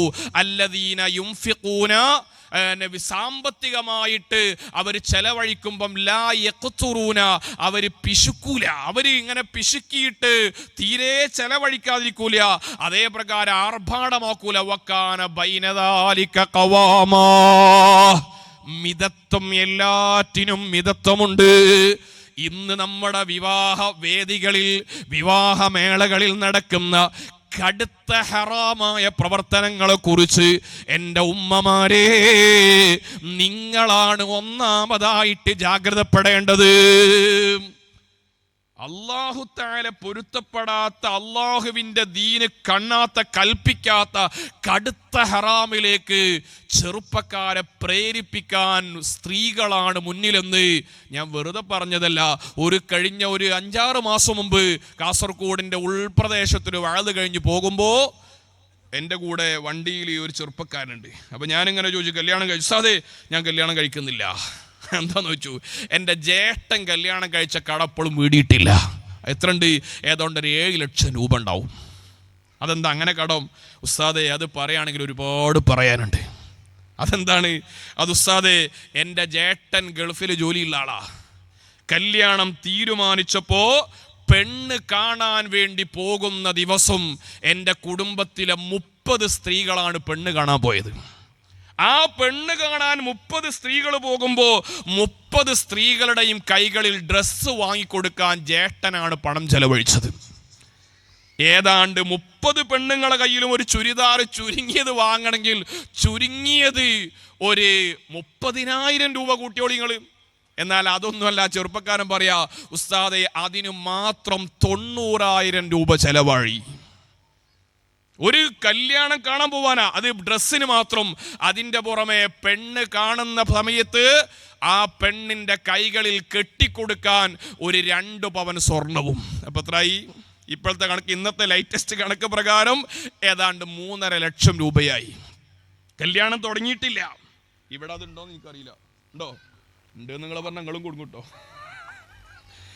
അല്ലാഹ് സുബ്ഹാനല്ലാഹ്, നിങ്ങൾ ആലോചിച്ച് നോക്കി. നമ്മളെ നാട്ടിലൊന്നും അതേതായാലും ഇല്ല അങ്ങനത്തെ തോന്നിയാസങ്ങളൊന്നും. അള്ളാഹു കാത്തി രക്ഷിക്കുമാറാവട്ടെ. ഞാൻ ചോദിച്ചു ഈ ചെറുപ്പക്കാരനോട്, ഇതെന്താ കാരണം ഉസ്താദേ എന്ന്. നമ്മളൊന്നും പണിക്കാരില്ല. ഉമ്മമാരും ഇളയമ്മമാരും മൂത്തമ്മമാരും അതില്ലെങ്കിൽ പെണ്ണ് കാണാൻ പോവില്ല. ഇനി ഏതെങ്കിലുമൊക്കെ ചെറുപ്പക്കാരൻ വാത് കേട്ട് ദാത്തൂർ ഉസ്താദ് പറഞ്ഞതാണ് എന്ന് കേട്ടിട്ട് അങ്ങനെ ആവാൻ വിചാരിച്ചാൽ പിന്നെ ഈ പെണ്ണുങ്ങളൊന്നും കല്യാണത്തിൽ പങ്കെടുക്കൂല. അതാണ് വല്ല പ്രതിഷേധത്തിന്റെ സ്വഭാവം. അതോടുകൂടി കല്യാണ വീട് ഒരു മരണ വീടായി മാറും. അതുകൊണ്ട് ഉസ്താദെ നിർവാഹമില്ല, ഇനി കഴിഞ്ഞിട്ടില്ല. ഇനി പറയും ചെറുപ്പക്കാരൻ പറയാ, കല്യാണം കഴിഞ്ഞു. കല്യാണം കഴിഞ്ഞപ്പോ കല്യാണത്തിൽ തന്നെ കല്യാണത്തിനുണ്ടാവുന്ന ഒരു വല്ലാത്തൊരു ഐക്യത്തിന്റെ ഭാഗമാണ്. കല്യാണത്തിന്റെ അന്ന് കുടുംബത്തിലെ മുഴുവൻ ആളുകൾക്കും ഇടാനുള്ള ഡ്രസ്സ് വാടകക്ക് വാങ്ങണം. പൈസ കൊടുത്ത് വാങ്ങിയ ഡ്രസ്സൊന്നും പോരാ, ആ വാടക കൊടുക്കേണ്ടതാരാ? ഈ പുതിയാപ്പളയാ. എല്ലാവരും മഞ്ഞ കല്യാണം, മഞ്ഞ കുപ്പായിട്ടിട്ട് നിൽക്കുക. എല്ലാവരും ഒരേ ജോഡി ഡ്രസ്സ്. ഇത് എവിടെന്നാ വരുന്നത്? ഇൻസ്റ്റഗ്രാം ഓപ്പൺ ചെയ്താൽ ഏതോ നാട്ടിൽ ആരോ നടത്തിയതിനെ ഫോളോ ചെയ്യാണ്. നബി സല്ലല്ലാഹു അലൈഹി വസല്ലമ തങ്ങളുടെ വളരെ പ്രസിദ്ധമായൊരു വചനമുണ്ട്, ലാ യകൂനന്ന അഹദുക്കും ഇമ്മ, നിങ്ങളിൽ ഒരാളും ഇമ്മ ആവരുത്. ഇമ്മ എന്നതിന് വ്യാഖ്യാനിച്ച പണ്ഡിതന്മാര് പറയാണ്, നാട്ടിൽ നടക്കുന്നത് പോലെ ഞങ്ങളും നടക്കുന്നു എന്ന് പറയുന്നവരാവരുത്. ആ വീട്ടിലെ കല്യാണത്തിന് എല്ലാവരും മഞ്ഞ ഡ്രസ് ഇട്ടു, ഞങ്ങൾക്കത് പച്ച ഡ്രസ് ഉണ്ടാവണം, എല്ലാവരും ഒരേ ഡ്രസ് കോഡ് വരണമെന്ന് ആരോ പറഞ്ഞു പഠിപ്പിച്ച സംസ്കാരം. അതൊക്കെ പണമുള്ളവൻ ഒരു പക്ഷെ അങ്ങനെ ചെലവഴിച്ചാൽ പോലും അതൊരു ധൂർത്തായിട്ട് മാറുന്നു. എന്നിട്ട് ഈ വാടക ഡ്രസ്സിന് പണം കൊടുത്തു എന്ന് മാത്രമല്ല, ഈ ഒരു ഐക്യം കല്യാണം കഴിഞ്ഞിട്ട് കുടുംബത്തിലെ ഉമ്മയും പെങ്ങളും എല്ലാവരും പറയാണ്, ഹണിമൂണ് പോകുന്നത് ട്രിപ്പായിട്ട് പോവണം. ഭർത്താവിൻ്റെയും പെൺകുട്ടിയുടെയും കൂടെ കുടുംബത്തിലുള്ള 10-30ഓളം അംഗങ്ങൾ വാഹനം പിടിച്ചിട്ട് അതിനു മാത്രം അവർക്ക് ഭക്ഷണം വാങ്ങിക്കൊടുക്കേണ്ടത് പുതിയാപ്പളയാണ്. അതിന് 3 ലക്ഷം രൂപ ചെലവായി ഉസ്താദേ. ഇപ്പോഴും കല്യാണത്തിന് എത്തിയില്ല, മെഹർ വാങ്ങാനുള്ള പൈസ കൂട്ടിയില്ല. അതപ്പോ കാര്യമായിട്ട് അതിലേക്ക് എത്തിയിട്ടില്ല. ഇനി മെഹറിലേക്ക് എത്തുമ്പോ ഇവര് പറയാ, നമ്മളുടെ കുടുംബത്തിന്റെ സ്റ്റാറ്റസ് അനുസരിച്ചുകൊണ്ട് ഒരു 7 പവനെങ്കിലും മെഹർ കൊടുക്കണം. അള്ളാഹുവിന്റെ റസൂലിന്റെ സുന്നത്തല്ല, നബി സല്ലല്ലാഹു അലൈഹി വസല്ലമ തങ്ങളുടെ സുന്നത്തിനല്ല, ഫാത്തിമ ബീബിയുടെ മെഹറിനല്ല, ആയിഷ ബീബിയുടെ മെഹറിനല്ല പ്രാധാന്യം. നമ്മളെ കുടുംബത്തിന്റെ സ്റ്റാറ്റസ് അനുസരിച്ചുകൊണ്ട് മെഹർ കൊടുത്തില്ലെങ്കിൽ ഞങ്ങളാരും കല്യാണത്തിന് വരൂലെന്താ കാരണം? ആളുകൾക്കിടയിൽ എൻ്റെ ആങ്ങള തന്ന, എൻ്റെ ബ്രദർ തന്ന മെഹർ 2 പവനായാൽ അതെനിക്ക് മോശമാണ്. എൻ്റെ മകൻ കൊടുത്ത മെഹർ 2 പവനായാൽ മറ്റുമ്മമാരെ ഇടയിൽ എനിക്ക് മോശമാണ്. ഇങ്ങനെ അനാവശ്യമായ ഈഗോ, ഇങ്ങനെ അനാവശ്യമായ വലിയ അഹങ്കാര ബോധമുണ്ടല്ലോ. ഞാൻ ഉറപ്പ് പറയുന്നു, SYSന്റെ വിവാഹ അനാചാരത്തിനെതിരെയുള്ള ക്യാമ്പയിൻ വിജയിക്കണോ? നല്ല തഖ്വയിലേക്ക് ബോധമുള്ള ഉമ്മമാരെ, നിങ്ങൾ സംഘടിക്കാതെ ഈ ക്യാമ്പയിൻ വിജയിക്കൂല. നല്ല തഖ്വയുള്ള ഉമ്മമാരുണ്ട് കേട്ടോ, ഞാൻ കുറ്റം പറയില്ല. നല്ല ബോധത്തോടെ എൻ്റെ വീട്ടിൽ നടക്കുന്ന കല്യാണത്തിന് അങ്ങനത്തെ ഒരു ഹറാമും വരരുത് എന്ന് പ്രാർത്ഥിക്കുന്ന, ചിന്തിക്കുന്ന, അതിനോളം നല്ല പരിശീലനം കൊടുക്കുന്ന നല്ല തഖ്വയുള്ള ഉമ്മമാര്, അല്ലാഹുവേ അങ്ങനെയുള്ള ഉമ്മമാർക്ക് നീ നല്ല ഹിമ്മത്ത് നൽകണേ അല്ലാഹ്. വിവാഹമേളകളിൽ ഏറ്റവും ആധുനികമായ രീതിയിലുള്ള തോന്നിവാസങ്ങൾ കടന്നു വരുന്നത് നിങ്ങൾ ശ്രദ്ധിക്കുന്നുണ്ടോ? ഒരു വീട്ടിൽ പോയപ്പോൾ അവിടെ മേക്കപ്പ് ചെയ്യുന്ന ഒരു ചെറുപ്പക്കാരൻ, മേക്കപ്പ് ചെയ്യാൻ ഒരു ഫാമിലി അടക്കം വന്നതാ. പുതിയണ്ണിനെയും പുതിയാപ്പളിനെയൊക്കെ മേക്കപ്പ് ചെയ്യാൻ വേണ്ടി ടീമുകളാ, കൊട്ടേഷനാ. രാവിലെ ഞാൻ നേരത്തെ എത്തിയതാ. അപ്പം എൻ്റെ കൂടെ ഭക്ഷണം കഴിക്കാനിരിക്കുന്നുണ്ട് ഇയാളുടെ ഭാര്യയാണ് പെണ്ണിനെ മേക്കപ്പ് ചെയ്യുന്നത്. അപ്പം ഞാൻ ആ ചെറുപ്പക്കാരനോട് ചോദിച്ചു, നിങ്ങൾ എവിടുന്നാണ് വരുന്നത്? കല്യാണം നടക്കുന്ന വീട്ടിൽ നിന്ന് 70 കിലോമീറ്റർ അപ്പുറത്തുനിന്നാണ് വന്നത്. അപ്പം ഞാൻ ചോദിച്ചു, നിങ്ങൾ എവിടെയൊക്കെ പോവാ, നിങ്ങളെ സർവീസ്? ഉസ്താദേ, കാസർഗോഡ് മുതൽ തിരുവനന്തപുരം വരെ ഉണ്ട്, എല്ലാ സ്ഥലത്തും സർവീസ് ഉണ്ട് അത്രേ. ഞാൻ ചോദിച്ചു, ഇവരെങ്ങനെ മനസ്സിലായത്? അത് ഉസ്താദേ എന്നെ ഇൻസ്റ്റാഗ്രാമിൽ നമ്പർ കണ്ടിട്ട് വിളിച്ചതാ.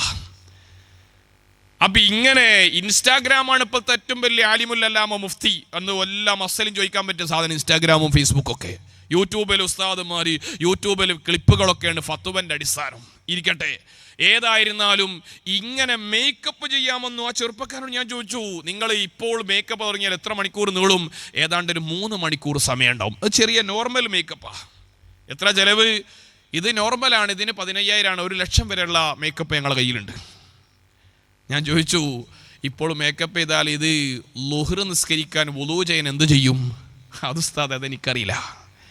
കല്യാണത്തിൻ്റെ ദിവസോ നല്ല തഖ്വയോടെ ജീവിച്ച പെൺകുട്ടിയുടെ മുഖത്തും ശരീരത്തിലും കെമിക്കലുകൾ വാരിത്തേച്ച് പിടിപ്പിച്ച് വുളൂഇന്റെ വെള്ളം പോലും ചേരാത്ത രൂപത്തിൽ ആ ദിവസത്തിലെ നിസ്കാരം പോലും ഖളാ ആക്കുന്ന, നിസ്കാരം സ്വഹീഹല്ലാത്ത രൂപത്തിലേക്ക്, വുളൂ ചെയ്യാൻ കഴിയാത്ത രൂപത്തിൽ മേക്കപ്പ് ഇട്ട് നടക്കുന്ന സഹോദരിമാരുണ്ട്.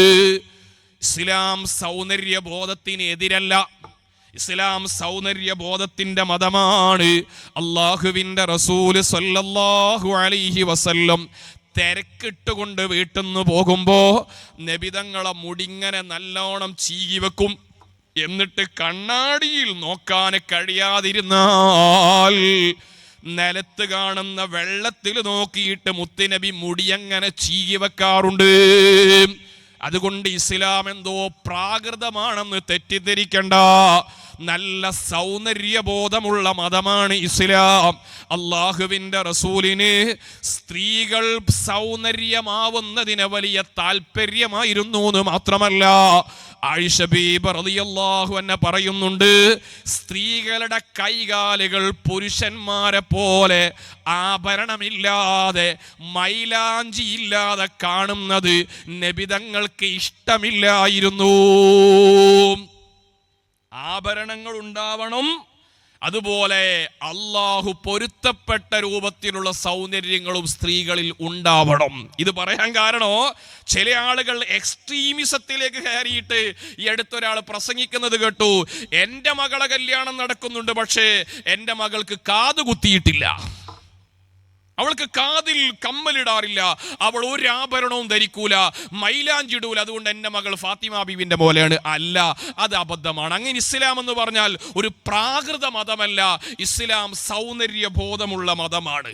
അതുകൊണ്ട് സ്ത്രീകൾ വിവാഹിതരാവുന്ന പെൺകുട്ടികൾക്ക് മൈലാഞ്ചി ഇടുന്നതിനെ ഇസ്ലാം അനുവദിച്ചിട്ടുണ്ട്. ആഭരണങ്ങൾ ഓരോരുത്തരുടെയും ശേഷിക്കനുസരിച്ച് ആഭരണങ്ങൾ അല്ലാഹു തആല സ്വർണം പെണ്ണിന് അനുവദിച്ചത് പെണ്ണിന്റെ സൗന്ദര്യം പ്രകടിപ്പിക്കാനാണ്, പ്രകടിപ്പിക്കേണ്ട സ്ഥലങ്ങളിൽ. അതുകൊണ്ട് ആഭരണം ആവശ്യത്തിനനുസരിച്ചുള്ള ആഭരണങ്ങൾ ആ പെൺകുട്ടികൾക്ക് കാതുകുത്തുന്നത് അത് സൗന്ദര്യത്തിന്റെ ഭാഗമാണ്. ഇസ്ലാം വിലക്കിയിട്ടില്ല. ഇസ്ലാം അനുവദിച്ചതിനെ ആരും തന്നെ നിഷേധിക്കാൻ പാടില്ല.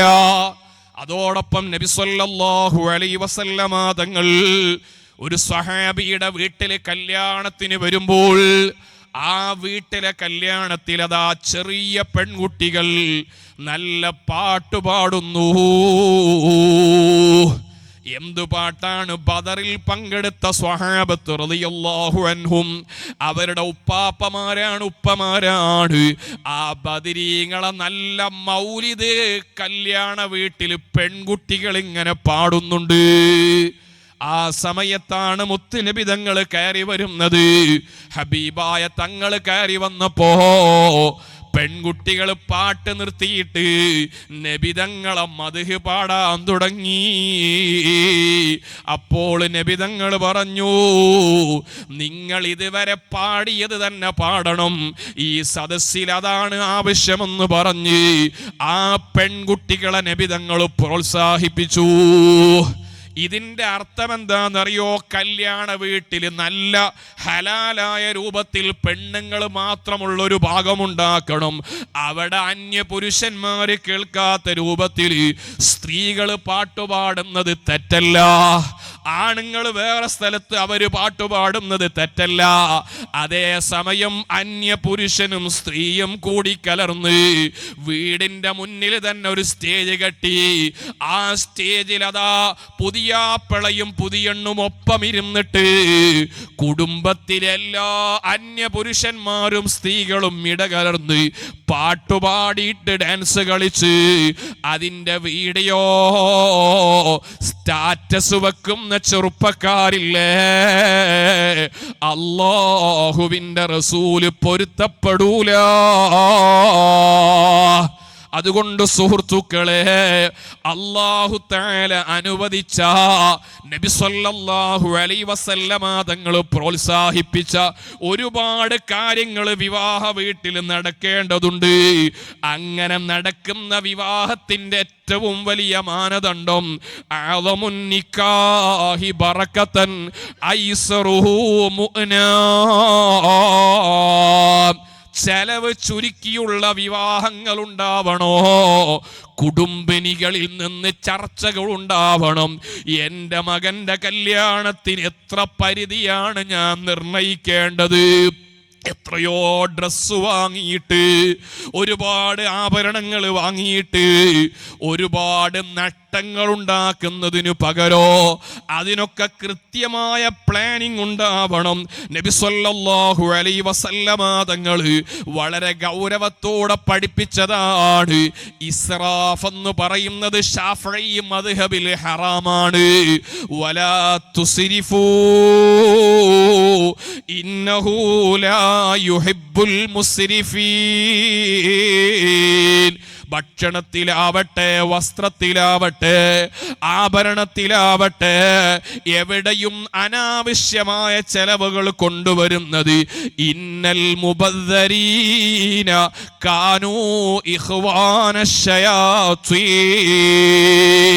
അവര് പൈശാചികമായ ദുസ്വഭാവമുള്ളവരാണ്.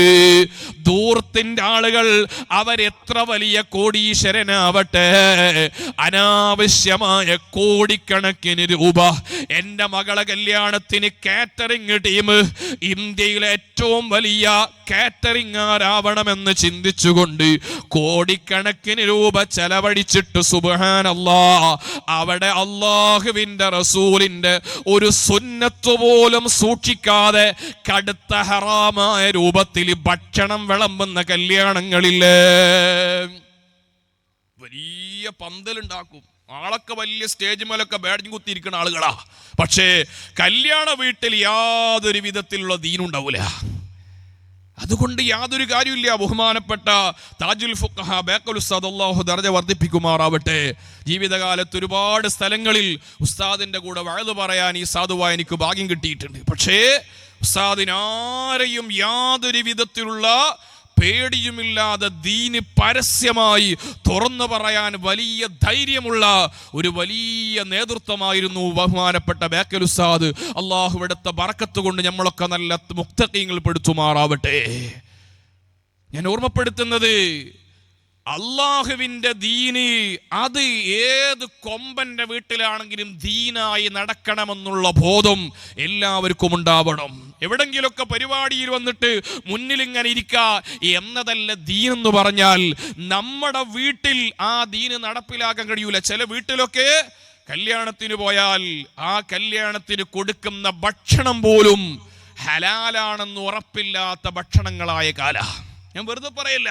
മാംസം, കോഴി കൊടുക്കുന്ന ആളുകള് ആയിരക്കണക്കിന് മുഅ്മിനീങ്ങളെ വിളിച്ചു വരുത്തിയിട്ട് കോഴി ഇറച്ചി കൊടുക്കുന്നുണ്ട്. അന്വേഷിച്ചു നോക്കി ഈ ഇറച്ചി എവിടെ നിന്ന് കൊണ്ടുവന്നാ?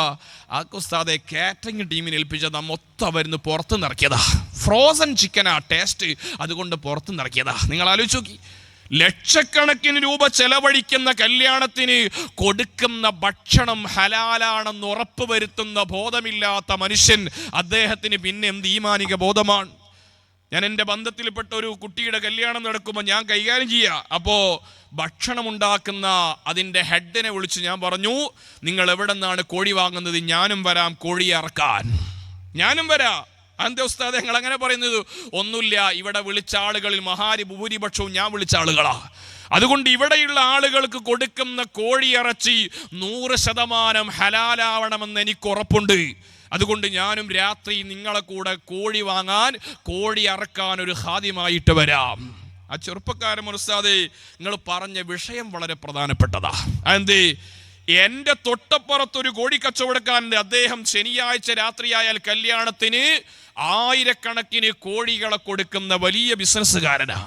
അദ്ദേഹം 2-3 ആളുകളെ ജോലിക്ക് വെക്കും, അവർക്ക് മദ്യം വാങ്ങിക്കൊടുത്തിട്ട് അവരിങ്ങനെ തല വെട്ടിക്കങ്ങ് ഇട്ട് കൊടുക്കല. ഞാൻ നേരിട്ട് കാണാറുണ്ട്. അതുകൊണ്ട് ഞാൻ 2 നല്ല ഉസ്താദുമാരെ വെച്ചിട്ട് കോഴി അറുത്തിട്ടാണ് ഇന്ന് വരെ കൊടുത്തത്. ആ വിഷയം ഞാൻ ഏറ്റവും ഉസ്താദ് എന്ന് ആ ചെറുപ്പക്കാരൻ പറഞ്ഞു. നിങ്ങൾക്കറിയോ, തൃശ്ശൂർ ഭാഗത്തൊരു സ്ഥലത്തൂടെ ഇങ്ങനെ യാത്ര ചെയ്യുമ്പോൾ ഒരു ബോർഡ് കണ്ടു. എന്താ ബോർഡിലുള്ളത്? ഹലാലായ പന്നി മാംസം വിൽക്കപ്പെടുന്നു. ഹലാലായ പന്നി മാംസം വിൽക്കപ്പെടുന്നു. എന്താ അതിൻ്റെ അർത്ഥം? അഥവാ പന്നി മാംസം ഹലാലെന്ന ബോർഡ് വെച്ചാൽ അത് വാങ്ങിക്കഴിക്കുന്ന മുസ്ലിമീങ്ങൾ ഇന്ന് ലോകത്തുണ്ട് എന്ന അതിൻ്റെ അർത്ഥം. ഇത്തിഹാദ് ഫ്ലൈറ്റിൽ നിന്ന് കള്ള് കിട്ടിയപ്പോൾ ഒരു ചെറുപ്പക്കാരൻ പറഞ്ഞു അത് കുടിക്കുക, കാരണം ഇത്തിഹാദ് ഫ്ലൈറ്റിലൊക്കെ ഹലാലാണ്. അബുദാബിയിൽ നിന്ന് വരുന്ന ഒരു ഫ്ലൈറ്റാണ് ഇത്തിഹാദ്. അപ്പോൾ അബുദാബിയിൽ നിന്ന് വരുന്നത് കൊണ്ട് അതിലൊക്കെ ഹലാൽ, അതുകൊണ്ട് കള്ളും ഹലാല. ഇങ്ങനെ നിങ്ങൾ ആലോചിക്ക്, ലക്ഷക്കണക്കിന് രൂപ ചെലവഴിച്ചിട്ട കല്യാണം, പക്ഷേ കൊടുക്കുന്ന ഭക്ഷണം ഹലാലാണെന്ന് ഉറപ്പ് വരുത്താൻ ഒരു 10,000 രൂപ ചെലവഴിക്കാൻ കഴിയില്ല. ഇങ്ങനെ അനാവശ്യത്തിന് എത്ര പൈസയും ചെലവഴിക്കുക. വലിയ പന്തലുണ്ട്, കാറ്ററിംഗ് വലിയ പദ്ധതിയാ, പക്ഷേ ഒരു നിസ്കാരത്തിനൊരു പ്രയർ ഹാള് പോലും ആ പരിസരത്തുണ്ടാവില്ല. എന്നിട്ട് കല്യാണത്തിന് വന്ന കുറേ മനുഷ്യന്മാര് നിസ്കാരം പോലും ഖളാ ആകുന്ന വീടുകൾ. അതുകൊണ്ട് ഞാൻ ഓർമ്മപ്പെടുത്തുന്നു, കല്യാണം ഓരോരുത്തരുടെ സാമ്പത്തിക ശേഷിക്ക് അനുസരിച്ചുകൊണ്ട് എല്ലാവരും ചുരുക്കുക എന്നതല്ല, അതിനനുസരിച്ചുകൊണ്ട് വികസിപ്പിക്കുമ്പോഴും അള്ളാഹുവിൻ്റെ പൊരുത്തമുള്ള വിവാഹ ജീവിതം, വിവാഹമുണ്ടാവണം. അതിനാവശ്യമായ നല്ല ആലോചനകൾ ആലിമീങ്ങളുമായിട്ട് നാട്ടിലെ ദീനീ പ്രവർത്തകരോട് അന്വേഷണം നടത്തിയിട്ട് ചെയ്യണോ. അപ്പോഴാണ് അനാവശ്യ ചെലവുകളില്ലാതെ, എന്നാൽ ആവശ്യത്തിന് ചെലവഴിക്കാൻ പിശുക്കരുത് സുഹൃത്തുക്കളെ. പാവപ്പെട്ടവനെ പരിഗണിക്കാത്ത വിവാഹ സദ്യകൾ, വലീമത്ത് കൊടുക്കൽ സുന്നത്താണ്. വിവാഹ സദ്യ നിക്കാഹിന്റെ ശേഷം സുന്നത്തുണ്ട്. അതുപോലെ തന്നെ ഭാര്യ ഭർത്താക്കന്മാര് വീട്ടിൽ കൂടിയതിന്റെ ശേഷം സുന്നത്തുണ്ട്. ഇങ്ങനെ ഇസ്ലാം സുന്നത്തായി പരിഗണിച്ച ഭക്ഷണം കൊടുക്കൽ, അത് വലിയ സുന്നത്തായി കണ്ട് തന്നെ അതിനു വേണ്ടി ചെലവഴിക്കുന്നത് മോശമല്ല. അതിന് വരുന്ന അതിഥികളെ സ്വീകരിക്കാൻ ഏറ്റവും നല്ല സുഗന്ധങ്ങൾ ഉപയോഗിക്കണോ. സുഗന്ധങ്ങൾ ഉപയോഗിക്കുന്നത് അള്ളാഹുവിൻ്റെ റസൂലിന് ഇഷ്ടമാണെന്ന് മാത്രമല്ല, സുഗന്ധത്തിന് ഉപയോഗിക്കുന്ന പണത്തിൽ ഇസ്റാഫില്ലെന്ന് ഫിഖ്ഹിന്റെ പണ്ഡിതന്മാർ. ഒരാള് ഒരു നല്ല പന്തലുണ്ടാക്കി, ആ പന്തലുണ്ടാക്കിയിട്ട് അതിൽ എല്ലാ സമയത്തും സുഗന്ധമുണ്ടാവാൻ ഒരു 10,000 രൂപ അധികം ചെലവഴിച്ചാൽ അതൊരിക്കലും അത് ധൂർത്തല്ലെന്ന് ഫിഖ്ഹിന്റെ പണ്ഡിതന്മാര്. കാരണം മനുഷ്യന്റെ മനസ്സിനെപ്പോഴും സന്തോഷമുണ്ടാകുന്നതാണ് സുഗന്ധം. നബി സല്ലല്ലാഹു അലൈഹി വസല്ലമ തങ്ങൾ പറഞ്ഞു, എനിക്ക് 3 കാര്യം ഇഷ്ടമാണ്. അതിൽ ഒന്ന് തയ്യിബ്, സുഗന്ധമാണ്. അതുപോലെ ഇമാമുന ശാഫഈ റളിയല്ലാഹു അൻഹു പറഞ്ഞില്ലേ, മൻ ത്വാബ റീഹുഹു സാദ അഖ്ലുഹു, നല്ല സുഗന്ധമുള്ള മനുഷ്യൻ അവന്റെ ബുദ്ധി വർദ്ധിക്കുന്നതാണ്. ഇരിക്കട്ടെ സുഹൃത്തുക്കളെ, വിവാഹ ജീവിതത്തിന്റെ ഭാഗമായി കടന്നു വരുന്ന പ്രധാനപ്പെട്ട മറ്റൊരു കടുത്ത ഹറാമ്, വിവാഹിതരാകാൻ പോകുന്ന ആണും പെണ്ണു സേവ് ദ ഡേറ്റ് എന്ന പേര് പറഞ്ഞിട്ട് വിവാഹത്തിന്റെ മുമ്പ് തന്നെ പരസ്പരം കാണലും എൻഗേജ്മെന്റിന് വീഡിയോ എടുക്കലും അതിന്റെ പേരിൽ റീൽസ് ഉണ്ടാക്കലും ഇന്ന് മുസ്ലിം കുടുംബങ്ങളിൽ വർദ്ധിച്ചുപോയി. പരിശുദ്ധ ഖുർആൻ വഇൻ തുതി അക്സറ മൻ ഫിൽ അർളി യുളില്ലൂക അൻ സബീലില്ലാഹ്. വഴിതെറ്റിപ്പോയ മനുഷ്യന്മാര് അവരിങ്ങനെ പല തോന്നിവാസവും കാണിക്കുമ്പോൾ മകള് വന്നിട്ട് പറയാണ്, ബാപ്പാ ഞാൻ പഠിക്കുന്ന കോളേജിൽ എൻ്റെ ഫ്രണ്ട്സുകളൊക്കെ കല്യാണത്തിൻ്റെ മുമ്പ് തന്നെ സേവ് ദ ഡേറ്റ് എന്ന പേരിൽ നല്ല സ്റ്റുഡിയോകളിൽ പോയിട്ട് അവര് കല്യാണ വീഡിയോ പ്രസിദ്ധീകരിച്ചു. ബാപ്പാ എനിക്കും അതിനൊരു 10,000 രൂപ ചെലവുണ്ട്, ബാപ്പ തരണമെന്ന് മകളോട് പറയുമ്പോ മകളെ സ്നേഹത്തോടെ ചുംബനം കൊടുത്തിട്ട് ബാപ്പ പറഞ്ഞു കൊടുക്കണോ, മോളെ അല്ലാഹു പൊരുത്തപ്പെടൂല. ചെറുപ്പക്കാരെ, നിങ്ങൾ നല്ല ജാഗ്രത പാലിക്കണം. അല്ലാഹുവിന്റെ പേരിലൂടെ അല്ലാഹുവിനെ മുൻനിർത്തിയിട്ട്, മഹറിനെ മുൻനിർത്തിയിട്ട് പെൺകുട്ടികളുടെ രക്ഷാധികാരികള് നിങ്ങളെ കൈപിടിച്ച് ഏൽപ്പിച്ച പെൺകുട്ടിയല്ലാതെ നിങ്ങൾക്ക് നോക്കലും സംസാരിക്കലും അവരുടെ കൂടെ നിൽക്കലും അവർക്ക് മാല ചാർത്തി കൊടുക്കലും കടുത്ത ഹറാമാണ്. ഒരു നല്ല ജീവിതം തുടങ്ങുന്നത് ഹറാമിലാകണോ? അല്ലാഹുവിന്റെ റസൂൽ നബി സല്ലല്ലാഹു അലൈഹി വസല്ലമ തങ്ങളുടെ പൊന്നുമോള് ഫാത്തിമ ബീബി റളിയല്ലാഹു അൻഹാ അവരെ പെണ്ണ് കാണാൻ വരുന്നുണ്ട് സയ്യിദുനാ അലി ഇബ്നു അബീ ത്വാലിബ് റളിയല്ലാഹു അൻഹു. അലി റളിയല്ലാഹു അൻഹു ഫാത്തിമ മോളെ കാണാൻ വരുന്ന രംഗം ചരിത്രത്തിലുണ്ട്. അങ്ങനെ കാണാൻ വന്നപ്പോ അലിയാരോട് നബി തങ്ങൾ ചോദിക്കുന്നുണ്ട്, അത്തഖ്തിബു ഫാത്തിമ, ഓ അലിയാരെ നിങ്ങൾ എൻ്റെ ഫാത്തിമാനെ കല്യാണം അന്വേഷണത്തിന് വന്നതാണോ? അലിയാര് നാണിച്ചുകൊണ്ട് തലതാഴ്ത്തിയിട്ട് പറഞ്ഞു, നഅം യാ റസൂലല്ലാഹ്. പെണ്ണ് കാണാൻ പോവേണ്ടത് എങ്ങനെയാണ് ചെറുപ്പക്കാരെ? യൂട്യൂബിൽ അടിച്ചു നോക്കിയിട്ട് അവിടെ പറയുന്നതല്ല ഫോളോ ചെയ്യേണ്ടത്. മദീനയിൽ അതിന് മാതൃകയുണ്ട്. അലി റളിയല്ലാഹു അൻഹുവിനോട് അത്തഖ്തിബു ഫാത്തിമ, ഖിതുബത്ത് എന്നാണ് പെണ്ണ് കാണുന്നതിന് വിവാഹാന്വേഷണത്തിന് അറബിയിൽ പറയാ. ഇൽമുൽ ലുഗ, അറബി ഭാഷയുടെ സൗന്ദര്യം പഠിപ്പിക്കുന്ന പണ്ഡിതന്മാര് പറയാ, ഖിതുബത്ത് എന്നതിൽ ഖാഇന് കസ്റാണ്. ഖുതുബ എന്ന് പറഞ്ഞാൽ പ്രസംഗം എന്നാണ്, ഖാഇന് ലമ്മ. പ്രസംഗവും കല്യാണത്തിന് പെണ്ണ് കാണാൻ പോലും തമ്മിൽ ഒരു വ്യത്യാസം എന്താന്ന് വെച്ചാൽ, പ്രസംഗിക്കുന്ന ആൾ എപ്പോഴും മുകളിലും കേൾക്കുന്ന പോലെ താഴത്തേക്ക്. അതുകൊണ്ടാ ഖുതുബന്റെ ഖാഇന് ലമ്മ് വരാനുള്ള കാരണം. കേൾക്കുന്ന പോലൊക്കെ താഴത്തും, ഖാ ഇങ്ങനെ ലമ്മും ഇങ്ങനെ മുകളിലായിരിക്കും. അതേസമയം പെണ്ണ് കാണാൻ പോകുന്ന ചെറുപ്പക്കാരൻ എപ്പോഴും പെണ്ണിന്റെ വീട്ടിലെത്തിയാൽ ഓനൊരു സാധു, എല്ലാവരും കൂടെ ഓനങ്ങനെ നോക്കും. വീട്ടിൽ 5 ആളും 10 കണ്ണുകൊണ്ടാണ് നോക്കിയാൽ ഓൻ ആകെ പേടിച്ചിങ്ങനെ മിണ്ടാതിരിക്കും. അതുകൊണ്ട് ഖിതുബ, പെണ്ണ് കാണാൻ പോകുന്ന ചെറുപ്പക്കാരൻ എപ്പോഴും ഒരു ആകെ ഓന ഒരുപാട് ചോദ്യമൊക്കെ യൂട്യൂബ് നോക്കി പഠിച്ചിട്ട് അവിടത്തെ ഒക്കെ മറന്നുണ്ടാവും പെണ്ണ് കാണാൻ പോകുന്ന സമയത്ത്. അതുകൊണ്ട് മഹാന്മാര് പറയുന്നുണ്ട്, പെണ്ണ് കാണാൻ ചെറുപ്പക്കാർ വരുമ്പോ പെൺകുട്ടിയുടെ ബാപ്പ ഒന്ന് മസലൊക്കെ ഒഴിവാക്കിയിട്ട് ഒന്ന് സന്തോഷത്തോടെ ഓനൊന്ന് ഹാപ്പി ആയി കൊടുക്കണം. ഞാനിങ്ങനെ അമ്മോഷനാന്ന് കരുതിയിട്ട് ഇങ്ങനെ ആകെ ഇങ്ങനെ മഹല്ല് ജമാഅത്തിന്റെ പ്രസിഡന്റിന്റെ മാതിരി ഇങ്ങനെ നെഞ്ഞും വിരിച്ചിരിക്കാൻ പാടില്ല. ഒന്ന് സന്തോഷത്തോടെ അലി റളിയല്ലാഹു അൻഹുവിനെ മുത്തുനബി സമാധാനിപ്പിച്ചുകൊണ്ട് സന്തോഷത്തോടെ, എന്നാൽ ഫാത്തിമയെ കണ്ടോളൂ. അങ്ങനെ കല്യാണം ഉറപ്പിച്ചു. നബി സല്ലല്ലാഹു അലൈഹി വസല്ലമ തങ്ങൾ ചോദിച്ചു, അലിയാരെ നിങ്ങളെ കയ്യിൽ മഹർ കൊടുക്കാൻ എന്താ ഉള്ളത്? മെഹറായിട്ട് എന്താ ഉള്ളത്? ചെറുപ്പക്കാര് മഹറില്ലാത്തതിന്റെ പേരിൽ കല്യാണത്തിന് പ്രയാസപ്പെടുന്നവർക്ക് SYS മുന്നോട്ട് വരണം, അവരെ സഹായിക്കാൻ.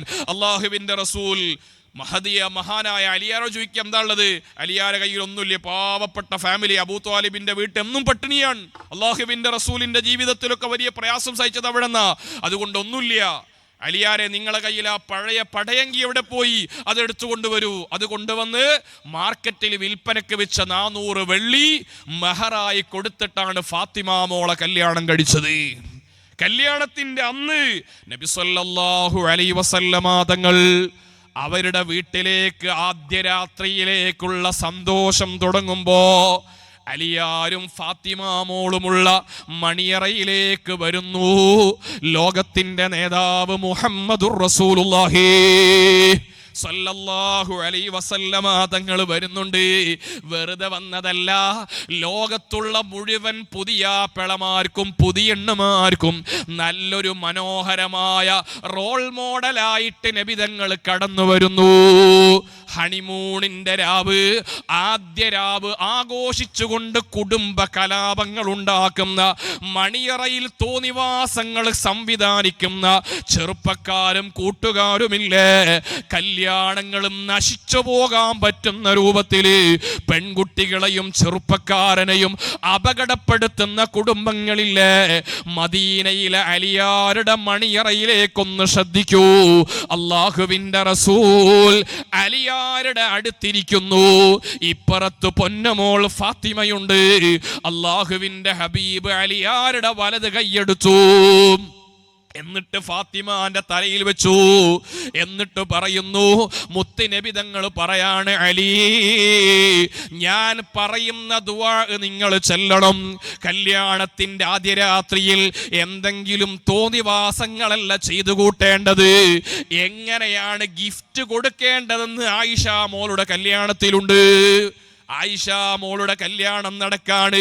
മദീനയിലാണ് മണിയറ ഒരുക്കിയത്. മദീനയിലെ മുത്തുനബി തങ്ങളുടെ വീട്ടിലേക്ക് മണവാട്ടിയായ ആയിഷത്തു സിദ്ദീഖ റളിയല്ലാഹു അൻഹ പോകുന്നുണ്ട്. അവിടത്തെ പൊന്നുമ്മ സിദ്ദീഖ് തങ്ങളുടെ പ്രിയപ്പെട്ട ഭാര്യ ഉമ്മു റൂമാൻ റളിയല്ലാഹു അൻഹ വീട്ടിലുണ്ട്. സിദ്ദീഖ് തങ്ങളെ വീട്ടിലതാ ആയിഷാന്റെ കൂട്ടുകാരികൾ വന്നിട്ടുണ്ട്. ആയിഷാന്റെ കൂട്ടുകാരികൾ പാടിയിട്ട് ഒപ്പന കളിക്കുന്നുണ്ട്. പക്ഷേ ആർഭാടങ്ങളില്ല, സന്തോഷത്തിന്റെ പാട്ടുകളാണ്. ഞാൻ ഓർത്തുപോകുന്നു, എൻ്റെ നാട്ടിലൊരു പ്രായമുള്ള ഉമ്മയുണ്ടായിരുന്നു. മരിച്ചിട്ടൊരു 10-15 വർഷമായി. ആ ഉമ്മ കല്യാണ വീട്ടിൽ വന്നാൽ രാത്രിയിൽ ഒറ്റക്കിരുന്ന് മണവാട്ടിയെ കൂട്ടിയിട്ട് ആയിഷ ബീബി റളിയല്ലാഹു അൻഹയുടെ കല്യാണ പാട്ട് പാടാറുണ്ടായിരുന്നു. ബിസ്മി ചൊല്ലിക്കോ പെണ്ണേ, വലതേ കാൽ മുന്തിച്ചോ പെണ്ണേ എന്ന മനോഹരമായ ആയിഷ മോളുടെ കല്യാണത്തിന്റെ ദിവസോ ആയിഷാന്റെ കൂട്ടുകാരികൾ പാട്ടുപാടിയിട്ട് അല്ലാഹുവിന്റെ ഹബീബിന്റെ വീട്ടിലേക്ക് പോകുമ്പോ ആയിഷാന്റെ കയ്യിലതാ അവിടുത്തെ പൊന്നുമ്മ ഒരു ഗ്ലാസ് പാലെടുത്തു കൊടുക്കുന്നു. കല്യാണ വീടുകളിൽ പഴയ ഉമ്മമാരുണ്ടായിരുന്നപ്പോ ഞാൻ ഓർത്തുപോകുന്നു, 15 വർഷം മുമ്പ് എൻ്റെ കല്യാണം നടക്കുമ്പോ ഞാനിതുപോലെ കല്യാണത്തിൽ രാത്രിയിലും SSFന്റെ വലിയ ക്യാമ്പ് ഉണ്ടായിരുന്നു. അത് കഴിഞ്ഞിട്ട് എൻ്റെ വീട്ടിലേക്ക് എത്തുമ്പോ എൻ്റെ ഭാര്യ കാത്തിരിക്കുന്നുണ്ട്. ഭാര്യയുടെ കയ്യിൽ ഒരു ഗ്ലാസ് പാലുണ്ട്. ഞാൻ ചോദിച്ചു, എവിടെ നിന്ന് കിട്ടിയതാണ്? എൻ്റെ വീട്ടിൽ 98 വയസ്സു പ്രായമുള്ള വല്യമ്മ ഉണ്ടായിരുന്നു. വല്യമ്മ നേരത്തെ തന്നെ ഒരുക്കി വെച്ചതാണ്. കല്യാണത്തിൻ്റെ ആദ്യ രാത്രിയിൽ എൻ്റെ പ്രിയപ്പെട്ട പേരക്കുട്ടിക്ക് അവൻ്റെ പുതുപെണ്ണ് കൊടുക്കേണ്ടത് പാലാണ്. എവിടെന്നാണ് എൻ്റെ വല്യമ്മക്ക് ചരിത്രം കിട്ടിയത്? മദീനയിലെ ആയിഷ ഉമ്മയുടെ ജീവിതത്തിന്റെ പരിച്ഛേദനമാണ്. ഉമ്മു റൂമാൻ ബീബി റളിയല്ലാഹു അൻഹാ ഒരു പാലെടുത്തിട്ട്, ഒരു ഗ്ലാസ് പാലെടുത്തിട്ട് ആയിഷാന്റെ കയ്യിൽ കൊടുത്തു.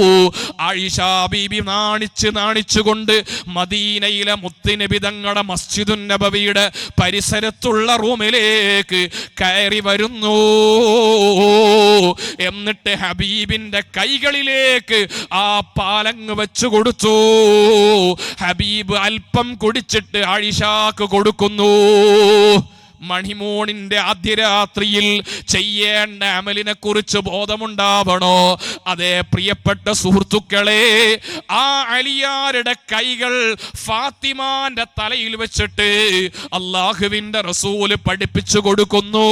അലിയെ നിങ്ങൾ പറയണം, അല്ലാഹുമ്മ ഇന്നി അസ്അലുക ഖൈറഹാ വ ഖൈറ മാ ജുബിലത് അലൈഹാ. പടച്ചവനെ, ഈ ഫാത്തിമയുടെ എല്ലാ നന്മകളും ഞാൻ നിന്നോട് ചോദിക്കുന്നു. ഒരു പെണ്ണിനെ ഒരു പുരുഷൻ ബഹുമാനിക്കുന്നതിന്റെ ഭാഗമാണ് ഈ പ്രാർത്ഥന. എൻ്റെ ജീവിതത്തിലേക്ക് കടന്നു വന്ന ഈ പ്രിയപ്പെട്ട പൊന്നുമോൾ, അവരുടെ എല്ലാ നന്മകളും നീ എനിക്ക് നൽകണേ അല്ലാ. അവൾ കാരണമായിട്ടുള്ള എല്ലാ നന്മകളും, ഒരു ഭർത്താവിൻ്റെ കൂടെ ചേരുന്ന പെൺകുട്ടി ആ ഭർത്താവിൻ്റെ ദീനും ആ ഭർത്താവിൻ്റെ ദുനിയാവിനുമുള്ള കാവൽക്കാരി. വീണ്ടും അലിയാരോട് പറയുന്നു, അല്ലാഹുമ്മ ഇന്നി അഊദു ബിക മിൻ ശർരിഹാ വ ശർരി മാ ജുബിലത് അലൈഹാ. അല്ലാഹുവേ, ഈ പെണ്ണിലൂടെയുള്ള എല്ലാ ദുരന്തങ്ങളും പ്രശ്നങ്ങളും എല്ലാ ശർറുകളും ഞാൻ കാവൽ തേടുന്നു. ഈ പെണ്ണ് കാരണത്താലുള്ള ശർറുകളെ തൊട്ട് ഞാൻ കാവൽ തേടുന്നു അല്ലാഹ്. എന്ത് രസമുള്ള പ്രാർത്ഥന! എന്നിട്ട് അല്ലാഹുവിന്റെ റസൂല് പറയുന്നു, ഓ അലി ഫാത്തിമ, രണ്ടുപേരും ഒപ്പം നിസ്കരിക്കണേ. ഭാര്യ ഭർത്താക്കന്മാർക്കിടയിൽ സ്നേഹമുണ്ടാവാൻ രണ്ടുപേരും ഒപ്പം നിന്നിട്ട് ഗേൾ ഫ്രണ്ടിന്റെയും ബോയ് ഫ്രണ്ടിന്റെയും കൂടെ ഫോട്ടോ എടുത്തിട്ട് അത് സ്റ്റാറ്റസ് ആക്കലല്ല. രണ്ടുപേരും ആദ്യം ചെയ്യേണ്ട പണി, കല്യാണത്തിന്റെ ആദ്യ രാത്രിയിൽ ഒരുമിച്ച് കൂടുമ്പോൾ 2 റക്അത്ത് സുന്നത്ത് നിർവഹിക്കലാ.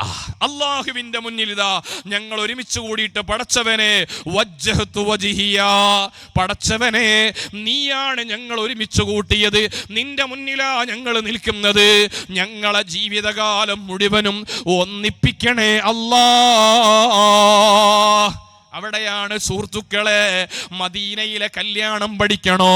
ഞാൻ സാന്ദർഭികമായി ചുരുക്കിക്കൊണ്ടുവരട്ടെ. ഉമ്മമാരെ, ആദി ഖദീജ ഉമ്മയുടെ കല്യാണത്തെ കുറിച്ച് പഠിപ്പിക്കണം, ആയിഷ ബീവിയുടെ കല്യാണം പഠിപ്പിക്കണം, ഫാത്തിമ ബീവിയുടെ കല്യാണം പഠിപ്പിക്കണോ? ഉമ്മഹാത്തുൽ മുഅ്മിനീൻ അവരെ റോൾ മോഡലാക്കാൻ നമ്മുടെ പെൺകുട്ടികൾക്ക് പഠിപ്പിച്ചു കൊടുത്താൽ ഈ ക്യാമ്പയിൻ വിജയിച്ചു. നമ്മുടെ നാട്ടിലെ മുഴുവൻ പെൺകുട്ടികളും ഉമ്മഹാത്തുൽ മുഅ്മിനീങ്ങളെ പഠിച്ചു കഴിഞ്ഞാൽ ജീവിതത്തിൽ എന്തെങ്കിലുമൊക്കെ നന്മ ചെയ്യണമെന്ന് ആഗ്രഹിക്കുന്ന നല്ല ഉമ്മമാരുണ്ടോ? അവര് ഫാത്തിമ ബീവിക്ക് വേണ്ടി ഒരു ഫാത്തിഹ സൂറത്ത് ഓതുക. എൻ്റെ വീട്ടിൽ ഒരു കല്യാണത്തിനും അനാചാരമില്ലാതിരിക്കാൻ ആയിഷ ഉമ്മക്ക് വേണ്ടി ഫാത്തിഹ സൂറത്ത് ഓതുക, ഖദീജ ഉമ്മക്ക് വേണ്ടി ഫാത്തിഹ സൂറത്ത് ഓതുക. എന്നിട്ട് പെൺമക്കൾക്ക് നല്ല റോൾ മോഡലായ ഉമ്മഹാത്തുൽ മുഅ്മിനീൻ ആയിഷത്തും വാ ഹഫ്സത്തും വാ സൗദാ സഫിയത്തും മൈമുനത്തും വാ റംലാ ഹിംദ وزينب كذا جبيريا للمؤمنين أمهات مرضيا. ഈ മഹദികളെ കുറിച്ചുള്ള ബോധങ്ങൾ ഉണ്ടാക്കണം. അങ്ങനെ ഒരു റോൾ മോഡൽ നമ്മുടെ മുന്നിൽ ഇല്ല. നല്ലതില്ലാത്തത് കൊണ്ടാണ് പലപ്പോഴും അനാചാരങ്ങൾ വരുമ്പോൾ ബേജാറ് വരാത്തത്.